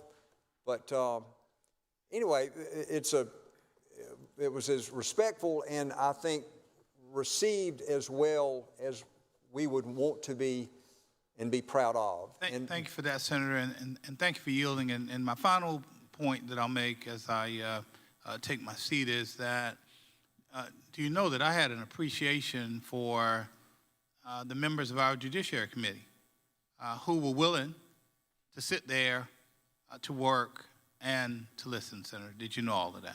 Thank you. Thank you. And Senator from Charleston, Senator Tedder, what purpose do you raise? See if the senator will yield for some questions. Senator yields for questions. 3. Senator yields Yeah, questions. I saw you writing. It's 3 pages. Can you condense those 5 pages into 3 questions? I can make it 3 pages. No, but so just because the finance committee members did not take part, and I know perhaps you said 1 or 2.5 people were watching us yesterday, I do just want to ask some questions to kind of highlight some of the other things from the director of the Election Commission. As far as the ballots, if this if we were to pass this bill, it's signed into law. If you remember my questioning with him, we talked about the timing and creating the ballots, and he mentioned, do you remember, that they would have to test these ballots a number of times, correct? Yes. And that back and forth, he used the term monumental task quite frequently, that it would be a monumental task to do that. In fact, it would be a tighter window, from my understanding, that the amount of time and the number of testing that they do on ballots currently, this would shorten that window. Not saying that it couldn't happen, but there could be some potential risk there, correct, with improper ballots, correct? Yes. And another concern that we brought up was, by pushing this election back to August, schools will be back in. And so there could be a potential risk of combining precincts. And I specifically asked him about the combining of precincts. When does that notice go out? How does someone know that they are no longer voting at the precinct they just voted it in June? And if you recall, he stated that it will be a game day decision. And that means, the way I interpret it, Fred and Ethel drive up to the precinct and it's closed. There's supposed to be a sign that says, "This is closed, your precinct is now at this other location." Would it not be a concern there for those people who work 9 to 5, 9 to 6 jobs, that perhaps they get typically to their polling precinct at about 6:30 p.m., right before the polls close at 7. And in the event that they had no prior notice that their precinct polling location changed from June to where they're going in August, and this is a 20-minute drive across town, perhaps 30, depending on what area you live in, would that not create some risk or harm for those individuals who didn't have prior notice? As the commission testified to, their duty is simply to post it on the location, so they would have to get there. Does that track from yesterday? Yeah, I recall that. Okay, and so I'm just sharing this so that the other members know what some of the concerns were, legitimate concerns. And my next question is, with the schools being in, there was a concern about using that space, because if students are in school that day, perhaps certain, and I can't remember who testified to it, but there was a particular person, it may have been the Richland County gentleman, Mr. Alexander, who said they have a gymnasium, he can put 40 to 45 machines in. Well, if there's school going on that day and there's PE class, I'm not sure how we do that, but this is a unique situation because typically in June and November, school is out, and so they don't have to be tasked with these issues. So does that not, in your opinion, create another potential risk of confining a precinct that is large and perhaps, again, risking some people's ability to vote in a timely manner by 7? Again, my opinion doesn't count on this. You heard from one election commission or county. And these were some concerns. These were some concerns that they were sharing with us, correct? Yeah. And we talked about poll workers. It's already a monumental task currently to recruit poll workers. These same people would have to take off again, and so that was that was actually the question that brought us to the combining of precincts, because if they don't find out until then that they don't have enough poll workers because Sally and Joe couldn't get off, then they would have to combine those precincts. So that was another issue, did you know? And as far as and I did want to, you mentioned one man, one vote, and so when you mentioned that, it came up in my mind, I did have a couple questions about that. Now, my understanding, and correct me if I'm wrong, here's my question. So that's based on the Equal Protection Clause, and that requires essentially that every vote, South Carolina's vote, carries roughly equal weight. And so if we are drawing new districts using outdated population data that doesn't reflect the 6 years of population growth, that was testified to by the mayor of Mount Pleasant, who that's significantly grown. We've seen population growth all over the state, but based on that and those population shifts, not using that data, how do we ensure that these maps achieve the constitutional standard of that equal protection for one man, one vote? That's going to be up to a court to decide whether this provides that. Thank you. Thank you, Mr. President. Senator from, before I go to you, hold on. Senator from Berkeley, Senator Fernandez, what purpose do you raise? Unanimous consent State your request. for leave next week. Is there objection to the unanimous consent request by the Senator from Berkeley, Senator Fernandez, for leave next week? Hear no objection. Excuse me. So, Excuse me. Senator from Charleston, Senator Sutton, what purpose do you raise? Senator, yield for some questions. Senator, I will yield if you would like to join with Senator Fernandez for leave for the next 10 minutes. I would like leave for the entire body because I'm supposed to be home Just right 10. now. That's all I need is 10.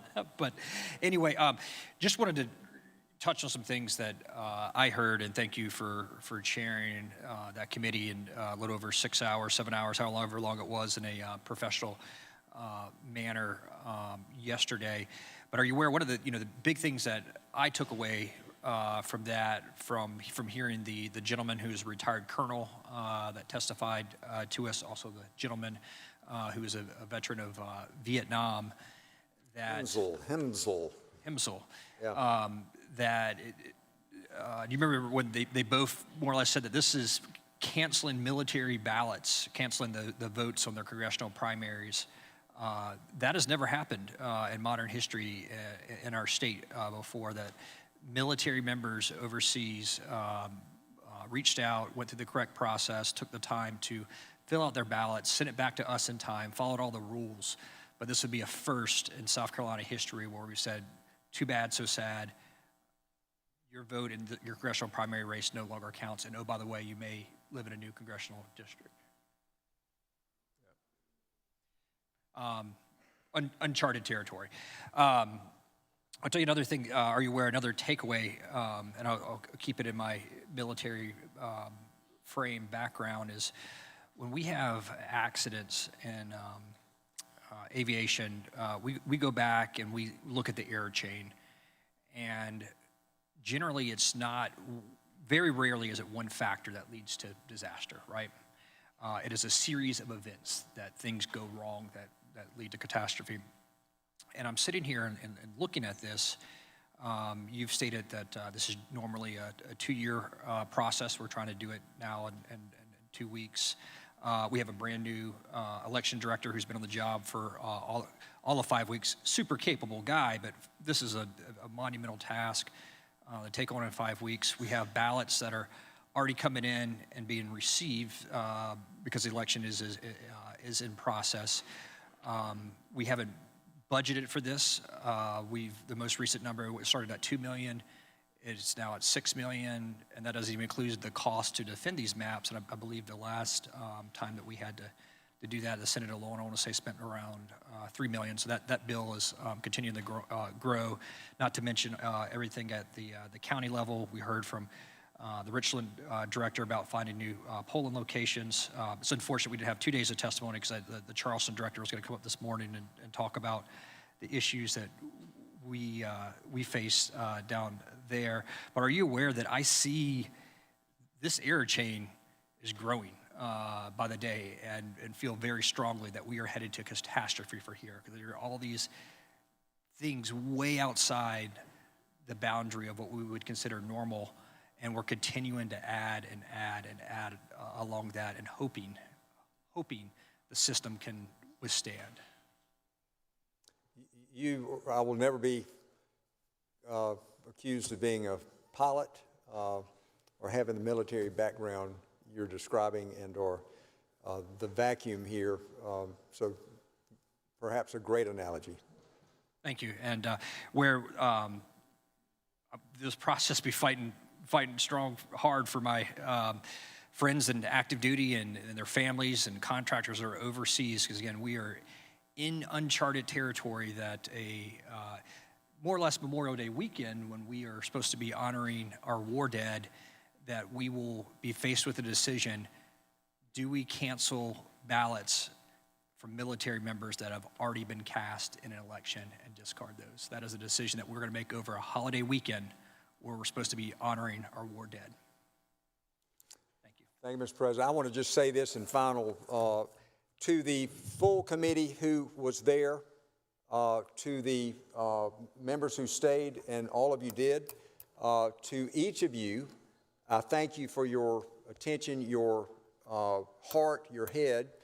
And to those of you who I was short with and offended in any way in terms of perhaps a little sharper elbow or a shorter tongue, my apologies to you. We are in a tense, tight time crucible, folks, and as I charged in hope of how our public speakers would engage with us, perhaps I failed some of you by not being as respectful, but this now is the Senate's decision to do with what it will. The process, albeit expedited, short, is the process that we've got. And so to each of you, I appreciate your service. Thank you. We proceed. We have amendments on the desk. The reading clerk will publish the first amendment. Senator from York, Senator Clymer, what purpose do you raise? Thank you, Mr. President. I move that the Senate recede for 30 minutes. Motion is that the Senate recede for 30 minutes. All in favor would say aye. Aye. Opposed, no. Ayes have it. The Senate will stand receded for 30 minutes.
Senate, please come to order. Senator from Berkeley, Senator Grooms, what purpose do you rise, sir? To note a motion. State the motion. Mr. President, it's becoming increasingly clear that in order for these maps to become law before early voting begins, the process has to speed up somehow. So under Rule 43, I intend to make the motion tomorrow to suspend Rule 15. That motion is noted by the body. Thank you, Mr. President. Thank you.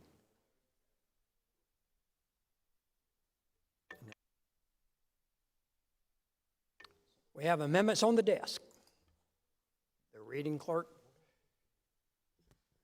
will publish the First Amendment. First Amendment is by Senator Johnson, amends a bill, strike Section 1 and inserts. Senator from York, Senator Johnson, what purpose do you rise, sir? Move to carry over Amendment 1. Motion is to carry over Amendment number 1. All those in favor would say aye. Opposed, no. Ayes have it. That motion is carried over. That amendment is carried over, excuse me. We have further amendments on the desk. Reading clerk will publish. Reading clerk. Amendment number 2 has been withdrawn. Amendment number 3 is by Senators Hutto, Jackson, Sabb, and others. Senator. The bill adds a new section. Senator from Orangeburg, what purpose do you ask? Motion is to carry over amendment number 3. All those in favor would say aye. Opposed, no. Ayes have it. Mr. President. Amendment's carried over. Senator from Orangeburg. Are the other amendments on the desk mine? Let me just check. All of them, but one of them I think is by Senator Sutton. Walker. We can put them back up, right, if we pull them down? Hutto. Tedder, number 7. They're not all yours. Sutton, number 9. Next amendment. Next amendment is amendment number 4 by Senators Hutto and others. Mr. President. Senator from Orangeburg. Move to carry over. Motion is to carry over the amendment. All those in favor would say aye. Opposed, no. Ayes have it. Amendment's carried over. Reading clerk will continue to read. Amendment number 5 is by Senator Devine, amends a bill adding a new section to read. Senator from Richland, Senator Devine, what purpose do you rise? Move to carry over. Motion is to carry over the amendment. Reading clerk will publish the next amendment. Amendment number 6 by Senator Hutto and others, amends a bill, adds a new section. Senator from Orangeburg, what purpose do you carry rise? over. Motion is to carry over the amendment. All those in favor would say aye. Opposed, no. The ayes have it. The amendment is carried over. Amendment number 7 by Senator Tedder, amends a bill, Section 4, strike Section. Mr. President. Senator from Charleston, Senator Tedder, what purpose do you rise? Move to carry over. Motion is to carry over his amendment. All those in favor would say aye. Opposed, no. The ayes have it. Senator from York, Senator Johnson, what purpose do you rise? Unanimous consent request? State your request. Unanimous consent to go back to Amendment 1? Is there objection to unanimous consent request to go back to amendment number 1? Hearing no objection, so ordered.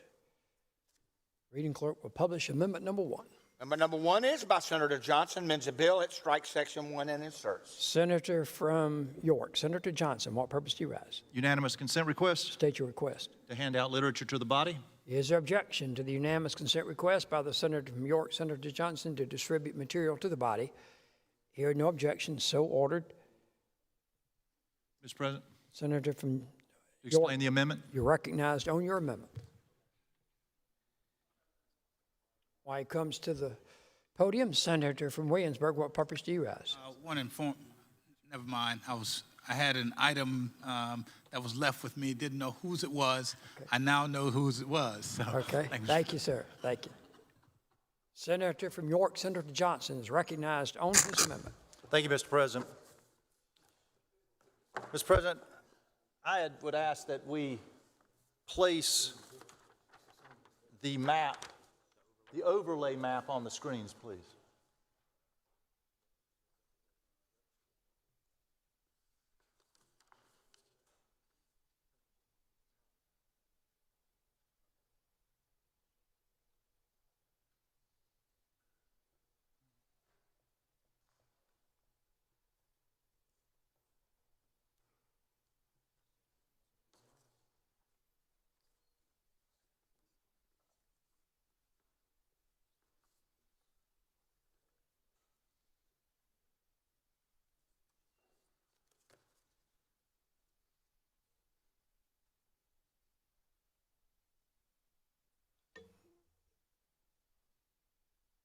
Senator from York, Senator Johnson. Thank you, Mr. President. Earlier today, I passed out a draft to everyone of my proposed changes to the congressional maps. I've also, in the last few minutes, distributed the breakdown numbers for everyone to be able to review. And what you're seeing on the screens is simply an overlay. You see the map as passed by the House is obviously the dark red lines, and the new map is reflected with all the various colored maps that you see. I want to kind of tell you how I got to my map and how this map came into creation.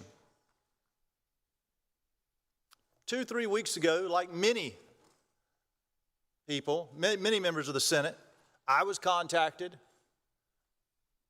by the White House, and I was asked what my position was on the potential remapping and redistricting.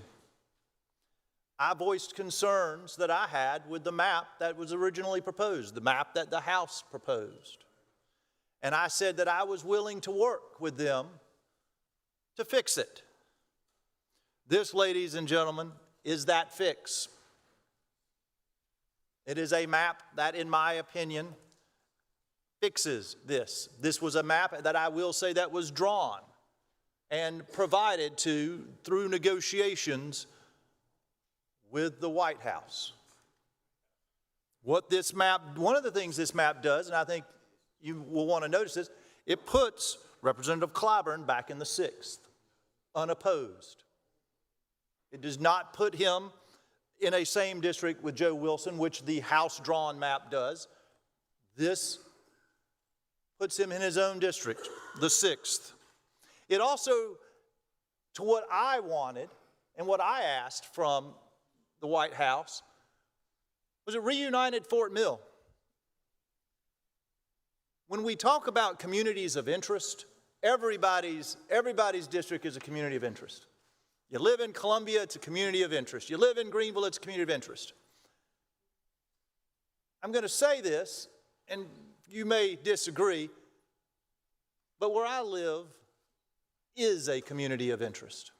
We are separated by the river. The river runs from the west side of our district, of our area, out of North Carolina, all the way to the southern, and hits Lancaster County before it goes south. To live in Fort Mill or TGK means you have North Carolina to your north and a river to your south. There is nowhere to go. You have to take a bridge or enter into another state to get there.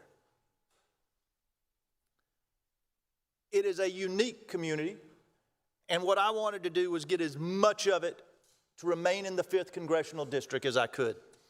And that's what I asked the White House to do, and that is the map you see. I believed it was important that we have this map, that we have the opportunity. When you look at the breakdowns, it still calls that all 7 districts have an opportunity, have a statistical advantage for a Republican to take all 7. I realize that may not be what everybody wants, but that's what this map does.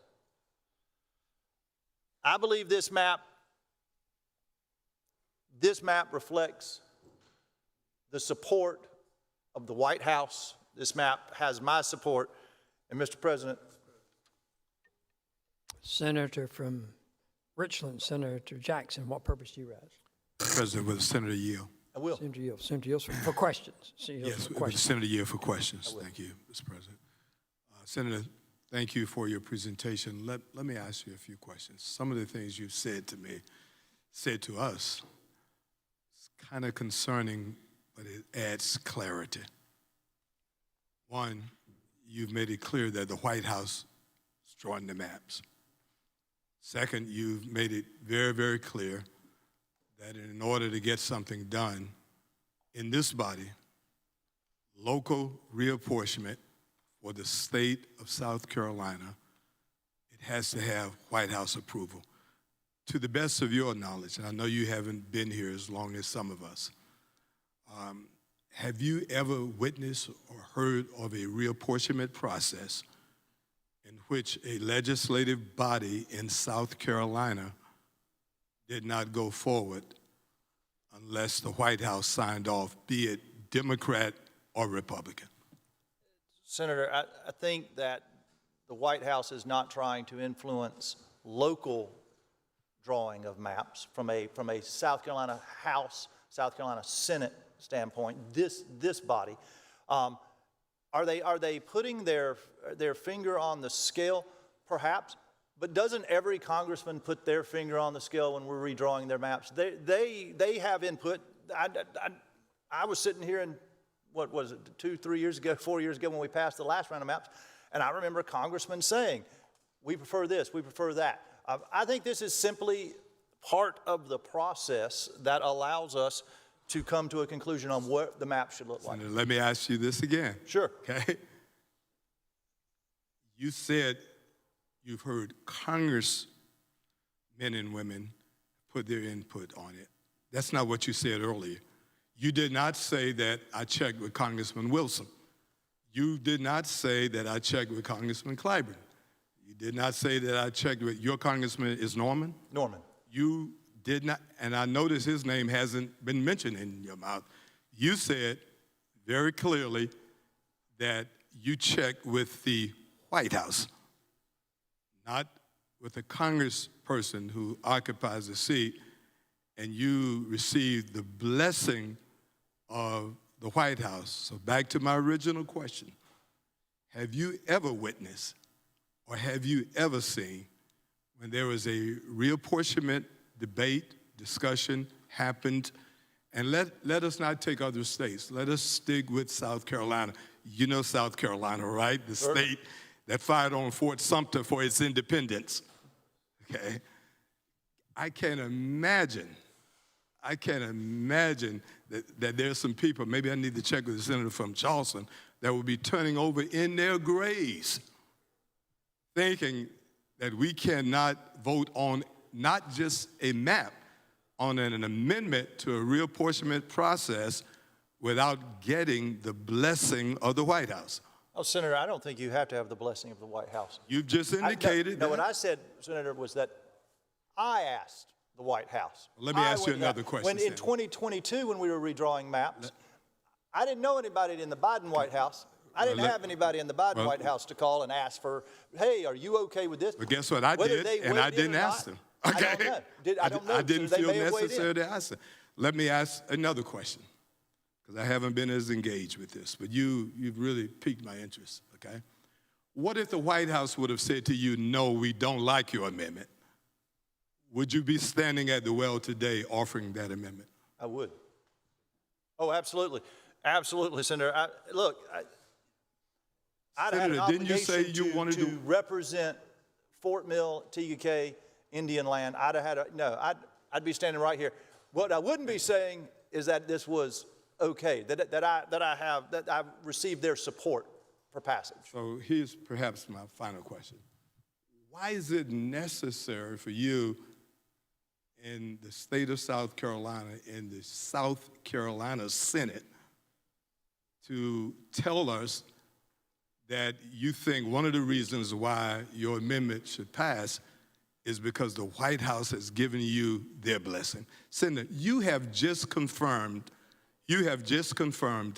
everything that has been said outside of this chamber, that others in this chamber have tried to push back on, and that is this process has not been driven and pushed and promoted by the White House. You have, for the record, and I'm going to ask unanimous consent for your words to be added to the record, okay? Mr. President, I ask for unanimous consent request. Is there objection to the unanimous consent request that the words from the senator from York, Senator Johnson, be placed in the... So back to the questions. Heard no objection.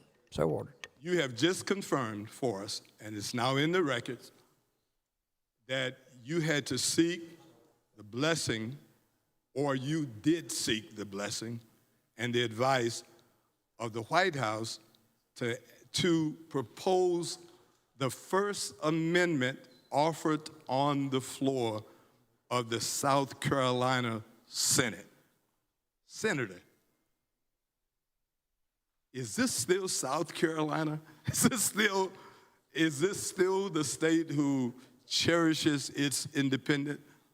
Is this still a state that says that we do what we think is right regardless of what the federal government has said? Have you ever heard the term, let me pose the question, have you ever heard the term the overreaching arm of the federal government? Certainly. Do you not think this is an overreach by the federal government? We have wars all over the world. We have American troops on foreign territory today, not knowing when they may get the signal to go and engage in warfare. And you're telling me that of all the things that the White House has to do, that it has time to consult with you on an amendment to a reapportionment district that, by the way, at best, will add only 1 seat to Congress, at best. Senator, I will say this.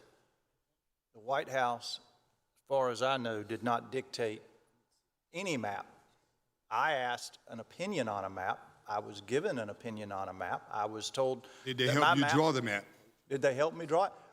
Yes, I answered it for you. So, okay, thank you. But I don't think it would go too far to say that we are being dictated to by the federal government on this. I think that there are other amendments coming behind this that will show maps. I believe that those maps, some may have talked to the White House, some may have talked to Joe Wilson, some may have talked to Ralph Norman, some may have talked to any of our congressmen. Or they just may have decided, no, this is what I think the map should look like. I made a conscious decision to consult. I had to ask some questions. This is my amendment. I am here to certainly defend the amendment. I think this is a better map to me, but my better map may not be your better map. I have a feeling the senator from Charleston doesn't think this is going to be a better map for Charleston. There are going to be people in Spartanburg who don't think this is a better map for Spartanburg. I am telling you, that is why this is my amendment, and no one in the White House told me to do this amendment. No one in the White House is forcing me to be here. I'd be here no matter what, trying to make sure that more of my district and the people who live in my community were in the 5th district. Senator, did you consult with the current congressman in the 5th district? I probably had some conversations with the future congressman in the 5th district. Now, but did you? Should have had a conversation with the future occupant of the White House, but you didn't do that. Congressman Norman okay, so did you consult with the current congressman from the 2nd congressional district?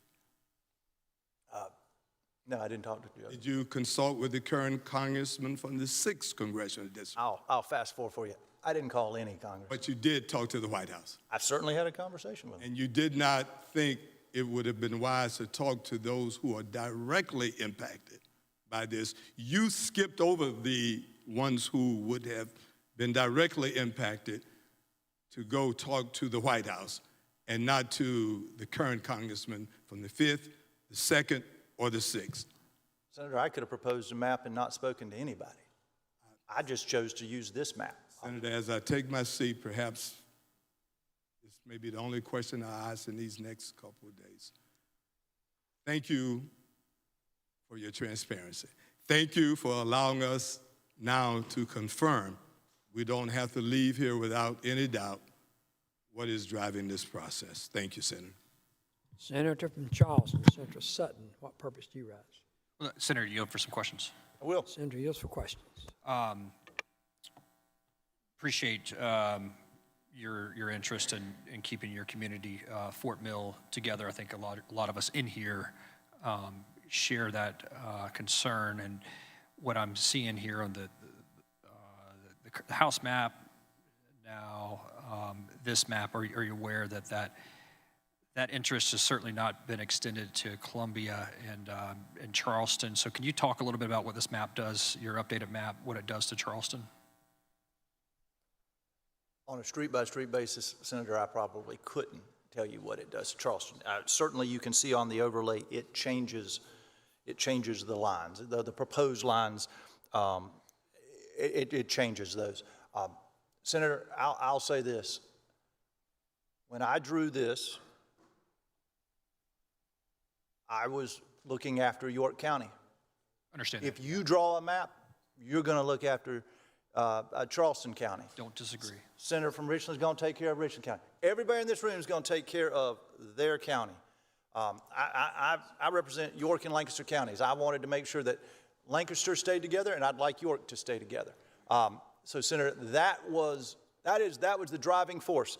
And when you move, and we all know this from redistricting, you start moving, it shuffles, and the whole map shuffled because of that. So, Senator, I will say to you, this may not be in the best interest of Charleston. I don't know. But I assume we'll have a vote at some point, and those who represent Charleston will tell me whether this is in the best interest of Charleston. So I can't go on a street-by-street basis, though, and I couldn't go on a street-by-street basis in York County and tell you the changes. I couldn't get it that granular of a level. Sure, and I appreciate the honesty, and we would be bad senators if we weren't looking out for our district, but we also have a duty, we're state senators, we look out for the state, and, especially when I see, Charleston's relatively easy to define, so is Columbia, but it's consistent, and all these iterations, this one, the current House one and this one has Columbia in 3 different congressional districts, and both have Charleston split up between 2, and very clear that this is intentional, probably to dilute the voting power of those different communities. But are you aware, I just want to talk through so we get on the record for my people back home, what this new proposal does, what it appears to do, is Mount Pleasant, Daniel Island, which Daniel Island is in Berkeley County, but part of the city of Charleston, would be in the 1st district. Downtown, the majority of downtown Charleston and West Ashley out to Bees Ferry would be in the 7th district. That's where I happen to live. Also noticing my West Ashley portion of the Senate district is drawn exactly like it is in the state Senate in this map, but I'm sure that's an accident. James Island, Johns Island, outer West Ashley would all be in the 1st, and then you've got, are you aware, south of Broad, Union Pier, and then it looks like it curls back up into Wagner Terrace. That would be in the 1st. So we do have a lot of, are you aware, we have a lot of rivers in Charleston that are generally the logical dividing line between districts, but this jumps over a lot of that, particularly, and it splits up West Ashley in half and then splits downtown, not by a river or natural feature, but just by a line on a map type thing. Aware of all those in your map here? I see it, Senator, certainly. I appreciate it. Last thing I'll say is, and again, similar to Senator Jackson, I appreciate the transparency, and I heard you when you said you negotiated with the White House, you got their approval, but my concern here remains the same, is we're not negotiating with the people of South Carolina, and we're not getting the approval of the people of South Carolina in this process. We might as well just give 34 proxies to the White House at this point to let them select our maps, and we're foolish to think they ain't gonna come back again. It's congressional maps this week. What are they gonna come back next week and say, do this for us or we'll thump you over the head type thing. Interesting times that we live in, but are you aware I'm gonna continue to seek the approval of the people of South Carolina and not the White House. It doesn't matter who's sitting up there, whether it's Obama, Biden, Trump. My approval comes from the people in my district. Sorry. Mr. President. Senator from York, Senator Johnson. No, I withdraw that. Sorry, Mr. President. Okay.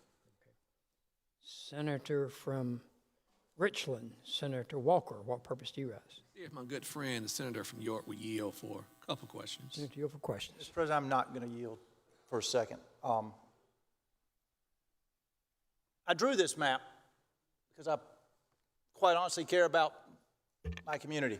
I care about York County. Didn't do it to hurt Charleston. Didn't do it to hurt Richland County. Didn't do it to hurt anybody. This was my decision. I helped draw this map. I helped direct the map. I helped get us where we are. It is clear that I am not going to have support on this map, and that is fine. I think everybody has to make a decision. Again, there are 46 of us. That is in the best interest of their district and their home area. And because of that, Mr. President, I make a unanimous consent request to withdraw Amendment 1. Is there objection to the unanimous consent request by the senator from York, Senator Johnson, to withdraw the amendment number 1? Hearing no objection, so ordered. The amendment is withdrawn. Senator from Orangeburg, Senator Hutto, what purpose? I move to adjourn. Motion is to adjourn. Roll call has been requested to 5 members, more than 5. Be a roll call. Clerk will ring the bell.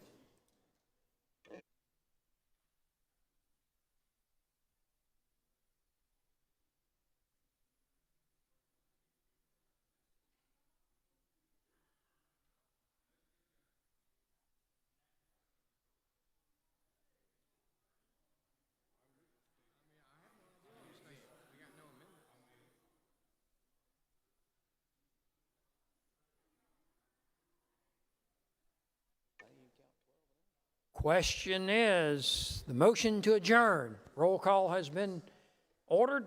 Clerk will ring the bell on adjournment. Reading clerk will call the roll of the Senate. Mr. Adams. Mr. Adams not voting. Mr. Adams votes no. Mr. Alexander? No. Mr. Allen? Aye. Mr. Bennett? No. Mr. Blackman? Not voting. Mr. Bright? Votes no. Mr. Campson? No. Mr. Cash? No. Mr. Chaplin? No. Mr. Clymer? No. Mr. Corbin? No. Mr. Cromer? No. Mr. Davis? No. Mrs. Devine? Aye. Mr. Elliott? No. Mr. Fernandez? No. Mr. Gambrell? No. Mr. Garrett? Mr. Garrett votes no. Mr. Goldfinch? Not voting. Mr. Graham? Aye. Mr. Grooms? No. Mr. Hembry? No. Mr. Hutto? Aye. Mr. Jackson? Aye. Mr. Johnson? No. Mr. Kennedy? Votes no. Mr. Kimbrell? No. Mr. Lieber? No. Mr. Martin has leave. Mr. Massey? Mr. Massey not voting. Mrs. Matthews? Not voting. Mr. Ott? Votes aye. Mr. Peeler? No. Mr. Rankin? Not voting. Mr. Rickema? No. Mr. Rice? No. Mr. Sabb? Aye. Mr. Stubbs? Votes no. Mr. Sutton? Aye. Mr. Tedder? Not voting. Mr. Turner? Mr. Turner votes no. Mr. Verdon? No. Mr. Walker? Aye. Mr. Williams? Not voting. Mr. Young? No. Mr. Zell votes no. Have all senators voted? Senator Rankin votes no. Senator from York, Senator Clymer, what purpose do you rise? I ask leave for the senator from Georgetown until 8 o'clock this evening. 8 o'clock. Without objection, Senator Goldfinch has leave. Senator Blackman votes no. Senator Tedder votes aye.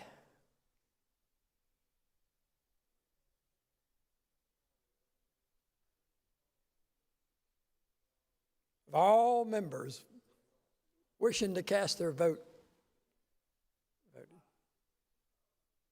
Senator Massey votes aye. Further members wishing to record their vote? Final call. Polls are closed. The clerk will tabulate.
Senator from Greenville, Senator Allen, what purpose do you rise? Unanimous consent request. State your request. Leave for the senator from Marion, Senator Williams. Senator Williams. Without objection, Senator Williams has leave. Senator from Lawrence, what purpose do you rise? Unanimous consent for leave for May 24th. Without objection, the senator from Lawrence, Senator Verdon, is granted leave for Sunday the 24th. Is there objection here? No objection. So ordered.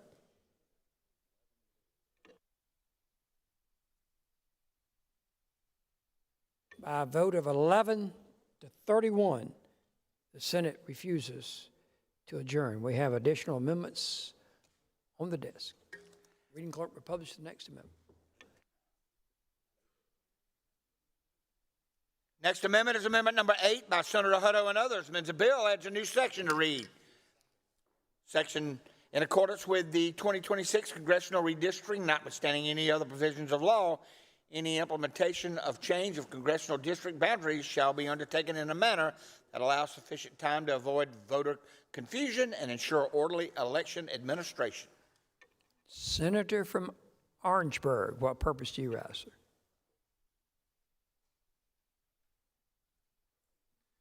Be recognized. You're recognized on your amendment.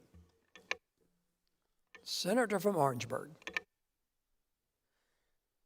Members, it's not clear to me why we just didn't vote to adjourn, because this debate's not going to happen until Saturday. And we can, if y'all want to stand here and hear me talk, I guess I'll just stand here and talk. You know what's in Amendment 8? I got no idea. All right. So, now there are some amendments I do have an idea about, but this isn't one of them. And so maybe somebody can look at it and see what it says. But in the meantime, I want to talk about the process, which is we have rules to follow that were set in stone when we voted for them when we first came in here. All we're asking to do is follow the rules. The rules say we've got to be in session for 2 days under debate before a cloture vote can be made. And I don't think there's anybody in here that doesn't think that the consideration of second reading on this is going to get to a cloture vote, but that can't happen until Saturday. So we can sit here, and I have a hard time explaining to my wife why we're continuing to stay here when we all know that the vote's going to be on Saturday. Now, I'm not saying which way it's going to go. I don't know how it's going to go. But the rules say we can't vote until then. So if we can't vote until then, we can sit here and talk. But I'll tell you why it's important, I guess, that we do talk, and that's this. It's the people of South Carolina. They deserve to have us deliberate reapportionment in an orderly manner. I actually liked the Senator from Rock Hill's map and was prepared before he took it down. I was going to vote for that. And, you know, It depends. All of us are different on that, because I saw that map actually split Berkeley 2 or 3 ways, and it splits Richland several ways and splits precincts. And so each one of us, depending on what area of the state we represent, are probably going to be for or against the various maps that might come up. But it just doesn't make any sense to me that we debate that today. We barely have had time to look at the map that passed from yesterday and then to consider the map that was put up by the senator from York. Several of us want to get to the map room to be able to look at some maps. We hadn't been able to do that because we're over here. So if any of y'all can explain why we're going to continue to stay here tonight, please ask me a question that gives me that explanation. But I'm willing to work as long as everybody. I told the press this morning, I hope everybody in South Carolina has a wonderful Memorial Day weekend, but the 46 of us are committed not to. We're committed to be here with each other and do our jobs, and that's what we're elected to do. And I feel like my job is to protect not only the citizens that were elected me in District 40, but the citizens of this state who want us to go about our business in an orderly fashion, to take testimony, which we only had one day. And the senator from Beaufort asked some wonderful questions this morning, sort of juxtaposing how we're supposed to do it with how it's being done. And the way we're supposed to do it is we're supposed to talk to the people who will be affected. I've looked at one of these maps that had people living in 5 Points and Shandon voting in the same district as people in Pickens. Not that the people in Pickens and the people in Shandon don't have something in common, but I can't think of a whole lot. And we're supposed to have communities and Cherokee. So the one thing I did like about the senator from York's map is that at least it gave each of our current incumbent representatives a separate district. We've always generally done that when we've done reapportionment, take into account who the people have elected before and make somewhat of an assumption that that's the person that they have chosen to represent them until they decide otherwise, but at least give those people a chance to be in a district where they can get elected. And, you know, we'll do that again as we go forward, but I will tell you that what this amendment says is that we want to avoid voter confusion. And I don't think what's very confusing is when you wake up tomorrow and we've passed a map and you don't even know which district you're in. And that'll be true for many people in South Carolina. Now, if you're in those counties that are kept whole, you'll know which district you're in. It might not be the one you used to be in, but in the several up to 10 counties that are split, people in those, and they're not split, as the senator from Charleston pointed out, necessarily by a river or some other geographic boundary that makes it easy to understand.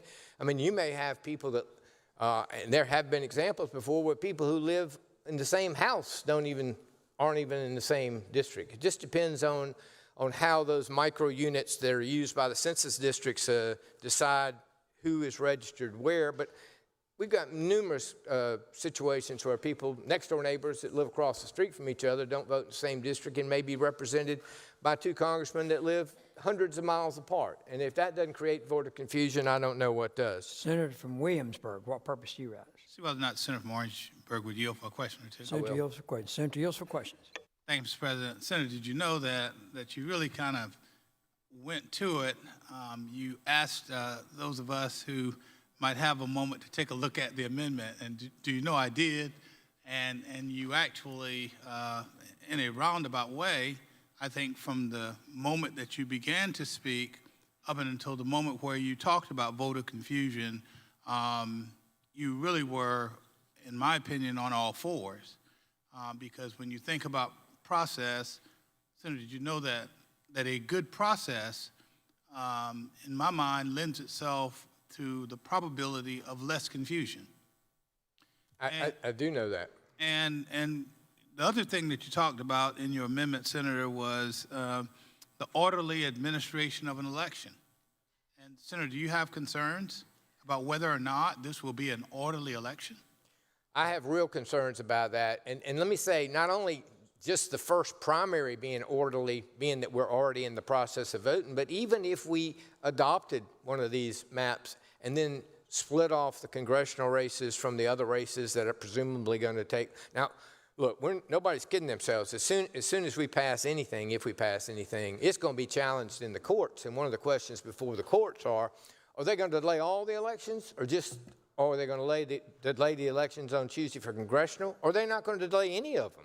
I mean, those are the three choices. You either delay the entire June primary, you delay congressional primary, or you just say that these maps will take effect in 2028. They won't take effect this year because it will create voter confusion by doing so and will disenfranchise voters who have already voted. But I'll tell you who we really are putting a huge burden on, not to mention we're putting a burden on the voters to figure out all of this, and we're asking to develop voter fatigue. As you ask them to go to the poll, to a primary, a runoff, another primary, another runoff, an election in November. We're really going to ask our voters to go to the polls 5 different times between now and November. I mean, that's roughly once every month between now and then, because basically the way that it looks based on who's already filed, there's probably going to be runoffs each time. But I'll tell you who the real hardship is on is the hardworking election folks who give up their time at very little pay. I mean, they get paid just enough basically to buy lunch while they're out. We're asking them to sacrifice and come work at the polls time after time after time. And some of them volunteer to take off a day or maybe 2 days in an election year. But I don't know that any of them have signed up to take off 5 days in an election year to work at the polls. And on top of that, there's going to be confusion when some of the polling places that we traditionally vote at are unavailable to us on these new days. I mean, right now, we know in the June primary, many of the precincts vote in schools, and the schools aren't in session. And so you don't have that problem of people trying to cycle through the parking lot and the pickup lines to vote and get confused with those picking up students. And so are we really going to have time to change precinct designations in places that aren't available to us? Because we don't even know which 5 days are going to be picked, right? I mean, let's assume that we go forward with the June vote and the November vote. We know those two, and I guess we would know the runoff date for the June vote. But whether there's a vote in August or September or October and what the runoff would be for that, we don't know. We just don't know. And so we are adding not only to voter confusion on which district they might be in and why, but also confusion about where they might have to vote. And we're asking our hardworking poll workers to come back time and time again. But when you have 5 elections instead of 2, it costs at least twice as much, if not 3 times as much to do that. And here in a year where we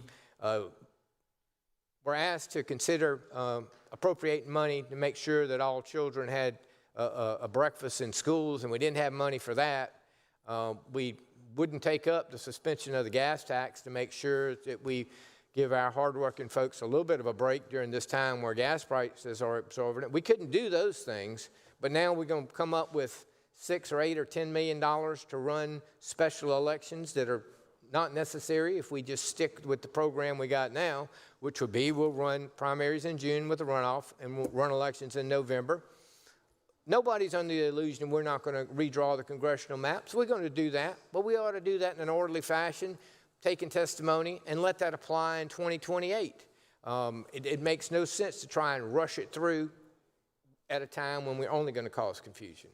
And Senator, you know you covered just a myriad of issues in your response to my question. You know, I really have an appreciation for when you began to talk about those hardworking volunteers who give of themselves and their time to make sure that things are well at the polls. Senator, do you know that in this particular time, in my mind, it's important for us to really give those workers their due respect.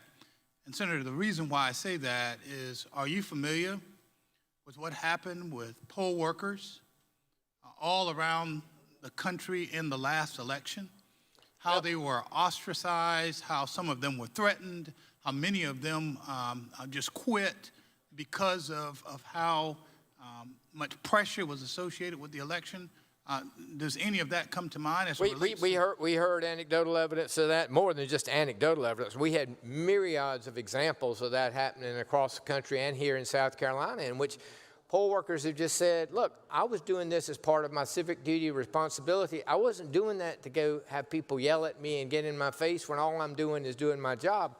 But we're focusing in on what the poll workers do on election day, but think of what they do on days before that. Somebody's going to have to go enter all this data into the machines to program the machines in these split precincts and move people who used to be in the 2nd to the 6th and the 6th to the 5th. All of that takes work to program the voting machines to make sure that the proper image comes up. I think all of us probably now vote with the machine that gives us a visual, but then you hit the button and it prints out a hard paper ballot so we can track it. Well, those machines don't just automatically populate themselves with the right information. Precinct by precinct, election workers are going to have to go in a rushed fashion. I mean, right now we've known that the primary's coming up in June. We've known since filing closed who the candidates are going to be.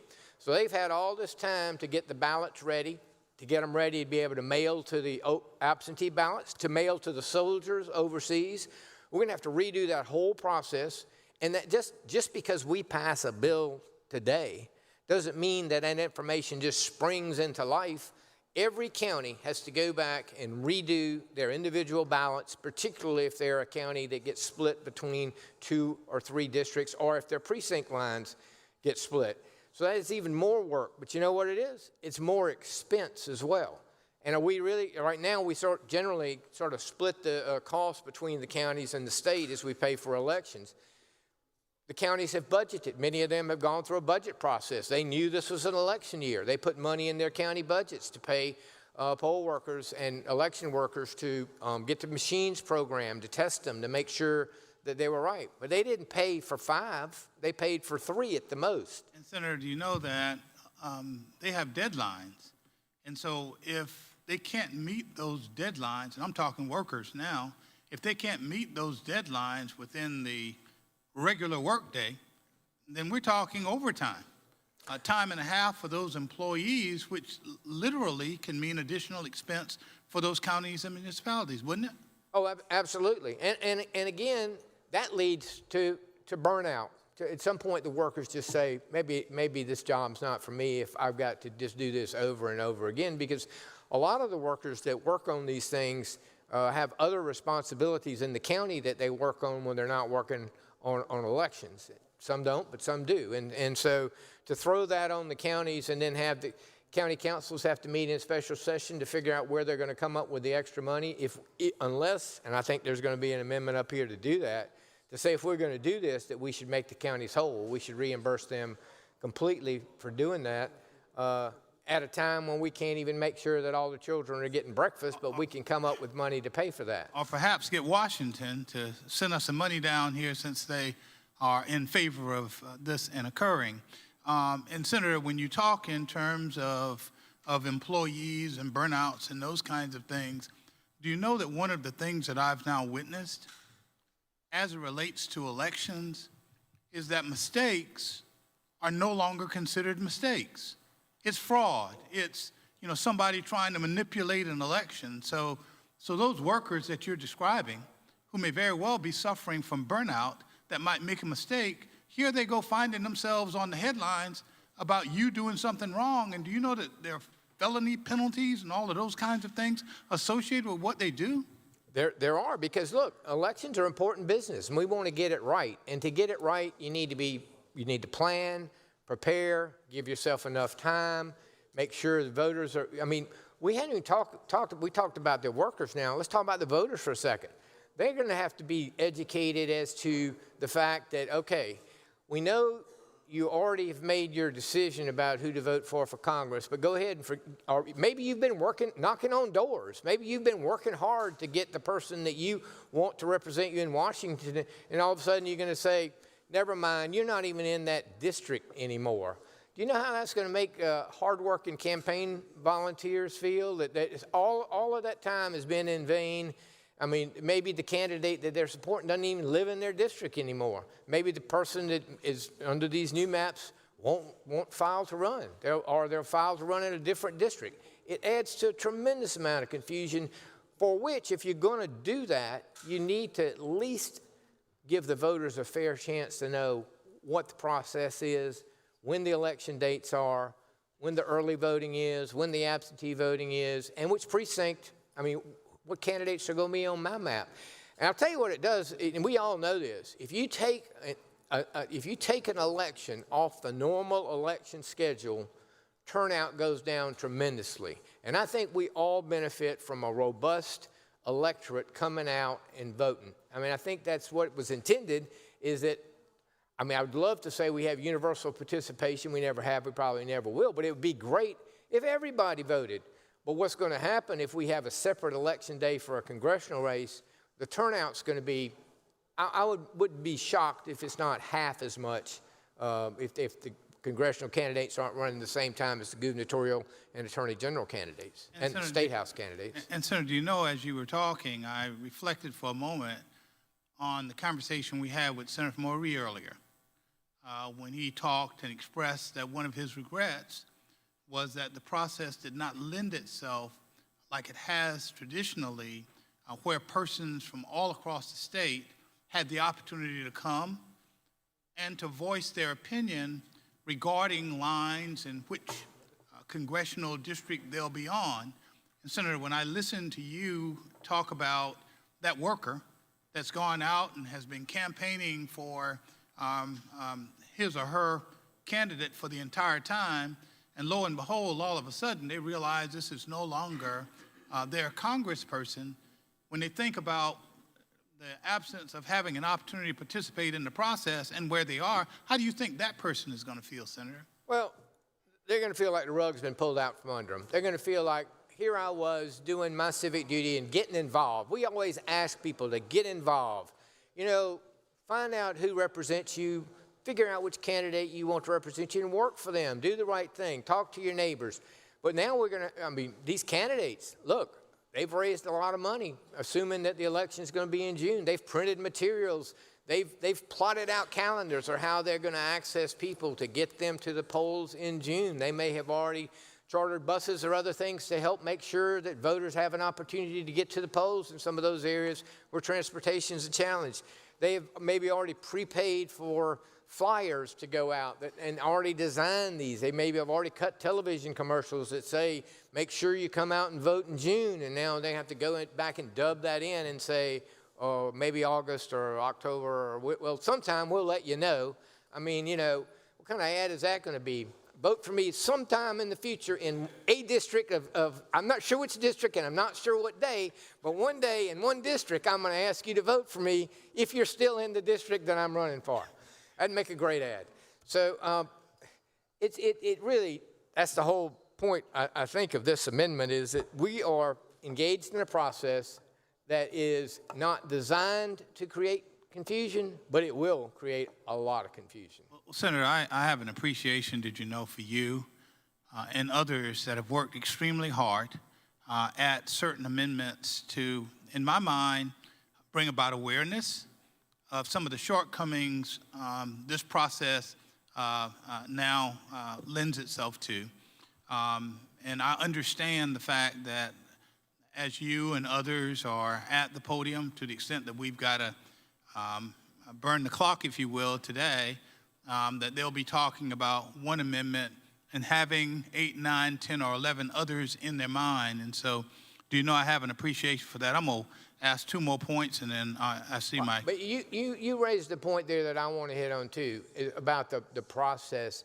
You know, we had, I think they said there was 54, 50 some odd people that come 54 people that actually testified. But do you know why? Do you know why it was 54? Because they only had 1 day's notice. I mean, some people have jobs that they're out of state. They just didn't have time to get here. They may feel very strongly about this. That's why in a normal process, we have hearing tours around the state to make it easy for voters to get to us and tell us what district they believe they ought to be in or why it's important that this be taken into consideration. We gave them 1 day's notice, and even with 1 day's notice, we could get 54 people here, but I bet if we had 2 weeks' notice, we could probably get hundreds more. We said we were going to take written testimony, and I'm sure some people had time to file it, but others probably did not have time to prepare. And in other days, and you know, because I think you were at every one of the public hearings we had in the last round of reapportionment, those people take it seriously. The people that come out to those hearings are absolutely engaged in the process, and they want to see maps. They want to look online and see the maps. They want to go to the hearings and see the maps and can walk up to it, and that way they can point out to you and others on the committee, I don't like this part of it because it divides me from here to here. Or I don't like this because it puts me in with that town over there, and we got nothing in common with them, yet it won't put me in the same district as this town, and we all go to the same high school. You know, it just doesn't make any sense to rush the process like this. And Senator, when you talk in terms of me and having been a part of the last redistricting, did you know that what was also interesting, I pointed out earlier in my questioning of Senator from Ori that many members of the Senate, of the House of Representatives were at those meetings. Do you know who else was at those meetings? The mayors, the supervisors, the county councils, the city councils. They were engaged because they're interested in their communities of interest. Did you know that? Oh, look, it makes so much sense. When you send your representative to Washington and you're an agricultural area, you want to make sure you're electing somebody who knows about that. If you're sending somebody to Washington to represent Charleston, you want to make sure that that congressperson knows how important the Port of Charleston is. You know, if you're sending somebody to represent the upper part of the state, we want them to know how important manufacturing is in the upper part of the state. I mean, you're sending somebody from the Myrtle Beach area, you want your congressperson to be invested in the fact that tourism is a huge part of the driving force of the economy in that area, and in turn, a driving force in South Carolina.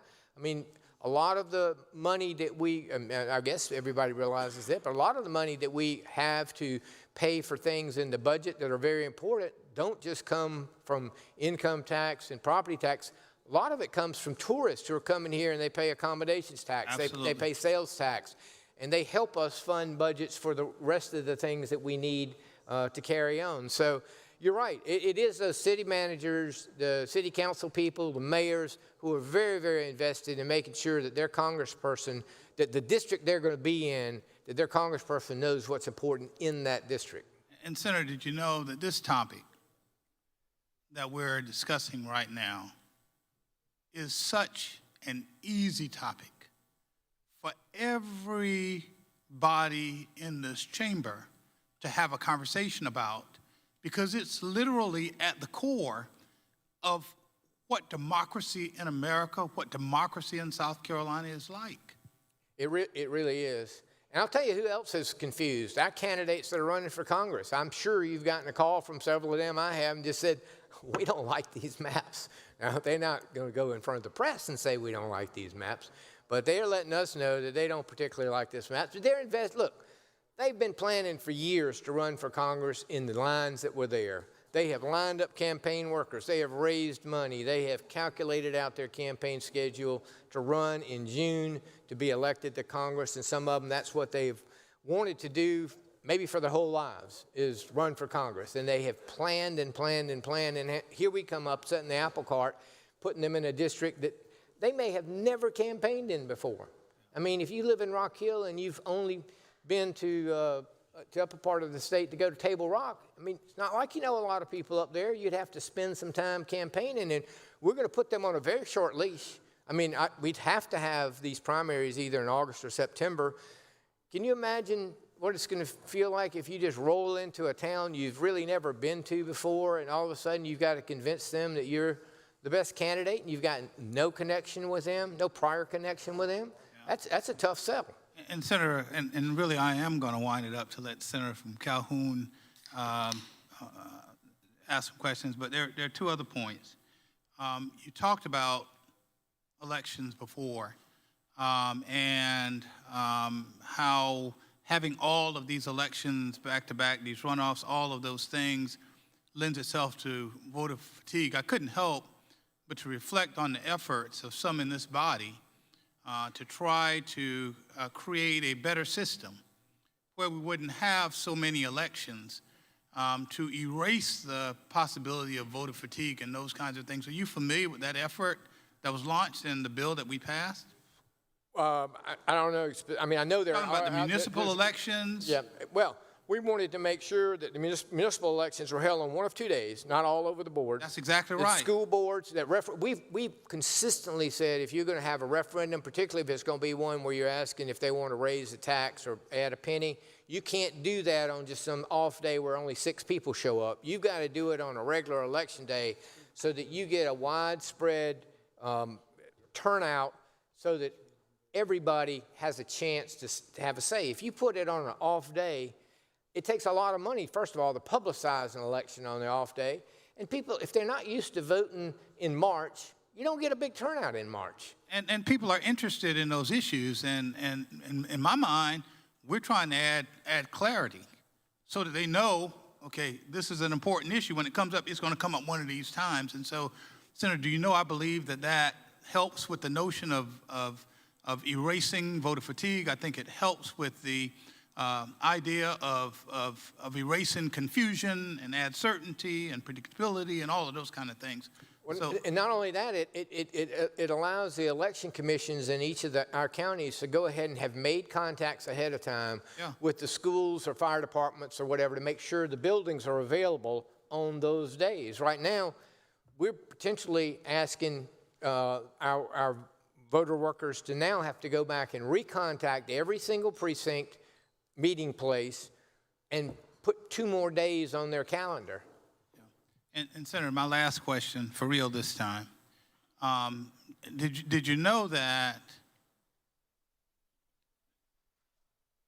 it, to a degree, pains me to watch the chair of judiciary have to get up and speak candidly about a process that he realizes had many flaws, and that all of the redistricting efforts that he's gone to all of these years, he's had an opportunity to be proud of the work that he and his subcommittees and his committee has done.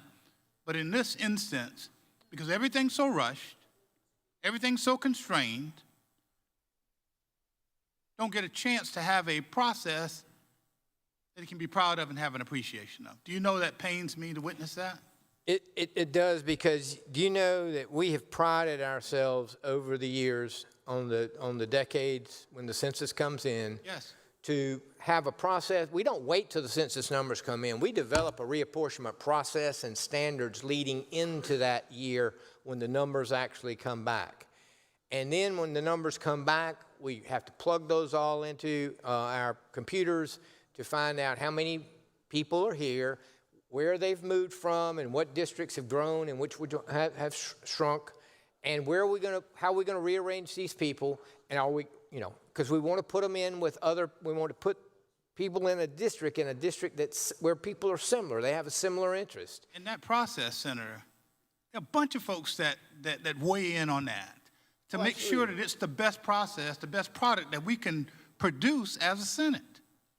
There's no doubt about that, and that's why, as he described it this morning, it's a multi-month, if not multi-year process, because it's important. It's important, and it's important that we take it seriously. And I think by just saying we got to get this done by a certain deadline, 2 weeks. 2 weeks. We got to get it done. We got to get it done, and then we run headlong into our rules that say we can do this if we do it in an orderly fashion, and we'll vote on Saturday. But for some reason, everybody wants to hear me talk on Thursday. Senator, we love hearing you talk. Thank you, Senator. Thank you. Thank you, Senator Williamsburg. Senator from Calhoun, what purpose do you rise? See if the senator will yield for some questions. I will. Yield for questions. Senator yields for questions. Senator, did you know I think you're going to have to get used to talking. I think we're going to have to get used to listening to you over the course of the next few days. But I, like Senator Saab, appreciate it. Speaking of which, can you hold on? Can I get one of the pages to bring me my cup that's on my desk? No, I don't want this cup. I want my cup. No, there's not bourbon in my cup. How about just, just some iced tea? No, no rules. You can't do that. Unanimous consent to yield to the senator from Warren, Mr. President. Is there objection?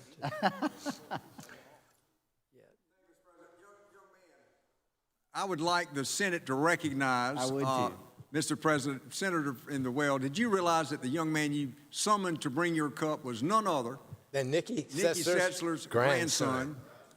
Did you know that he campaigned, knocked on doors, not in the daytime at Wofford, but at night, and won his first campaign to collegiate office, the start of a long career, we pray, ending up perhaps with a picture on a wall, like your grandfather. His mother and father proudly told me that one night when I was speaking to them and he was out knocking doors. Senator from Calhoun is recognized for. And did you know, Senator from Warren, that's why I am trying to get him drawn out of the Senate district that he currently resides in.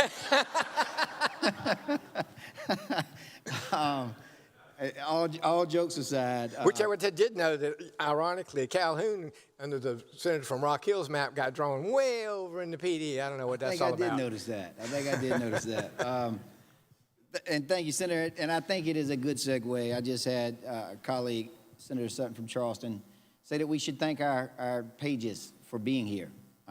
Sincerely, all of them, for taking more time out of their busy schedules. I know this wasn't on their bingo cards either. Hey, what about our staff who's got to be here potentially over the weekend, on a Memorial Day weekend? We ask a lot of them, and look, when they sign up, they know that's a possibility that we will work hard and long, but not really on Saturdays and holidays. That is, I mean, when is the last time that we have ever worked on a holiday, much less a holiday designed to celebrate our servicemen and women who've given the ultimate sacrifice to keep us free, and we're going to work on their holiday to try and disenfranchise their vote? I mean, really? Well, I was going to ask you that, if you could ever remember a time when the Senate was brought in on a Saturday or a holiday.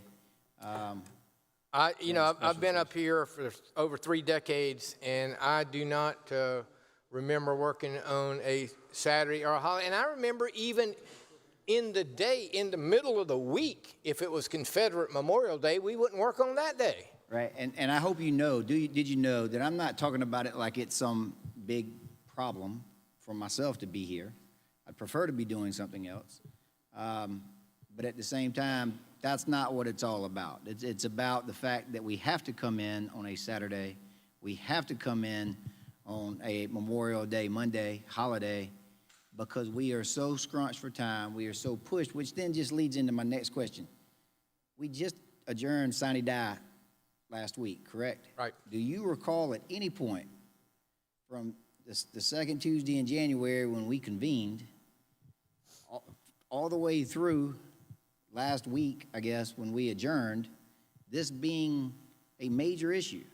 Because I cannot recall a single person that came to me during any of our time during regular session that said, we're going to have to carve out some time this year because we just have to draw new congressional districts. It has to get done. Well, do you know one of the reasons it wasn't on our radar screen? Because the current congressional districts were voted on after a normal process and gone through the court process, and the court said that the lines that right now exist in South Carolina are constitutional, and they've been blessed. And I know the senator from Charleston and others who took time to go testify in the court hearings when that was being challenged, or, they were actually on a partisan basis kind of proud that they had taken a state that's 40% Democratic and pushed all of us into an area where we can only potentially elect one Democrat. And here we have the majority party coming along wanting us to be competitive in 4 different districts. I mean, throw me in that briar patch, but not in a rushed basis. I'm glad to have that debate, and let's redraw these maps and make South Carolina competitive. I'm all for that. But it was never a major priority of leadership that I'm aware of within this body or even in the other body. I heard mention of it, and that's what I find interesting. I mean, it's not like this is a novel idea. I've seen certain individuals, certain elected officials here in South Carolina that started pushing for the redrawing of congressional districts back, if I'm not mistaken, back during October. So again, October until this particular point, there's been a lot of time that it could have been undertaking, would you agree, and not have to be such a rush process. We could have allowed for multiple days of testimony to hear from the public before we would be making a decision to do that. I agree completely, and your question was so persuasive, I move that we now adjourn. Thank you. Motion is the Senate do now adjourn. All those in favor would say aye. Opposed, no. Ayes have it. The Senate stands adjourned to meet at 10 a.m. tomorrow, Friday.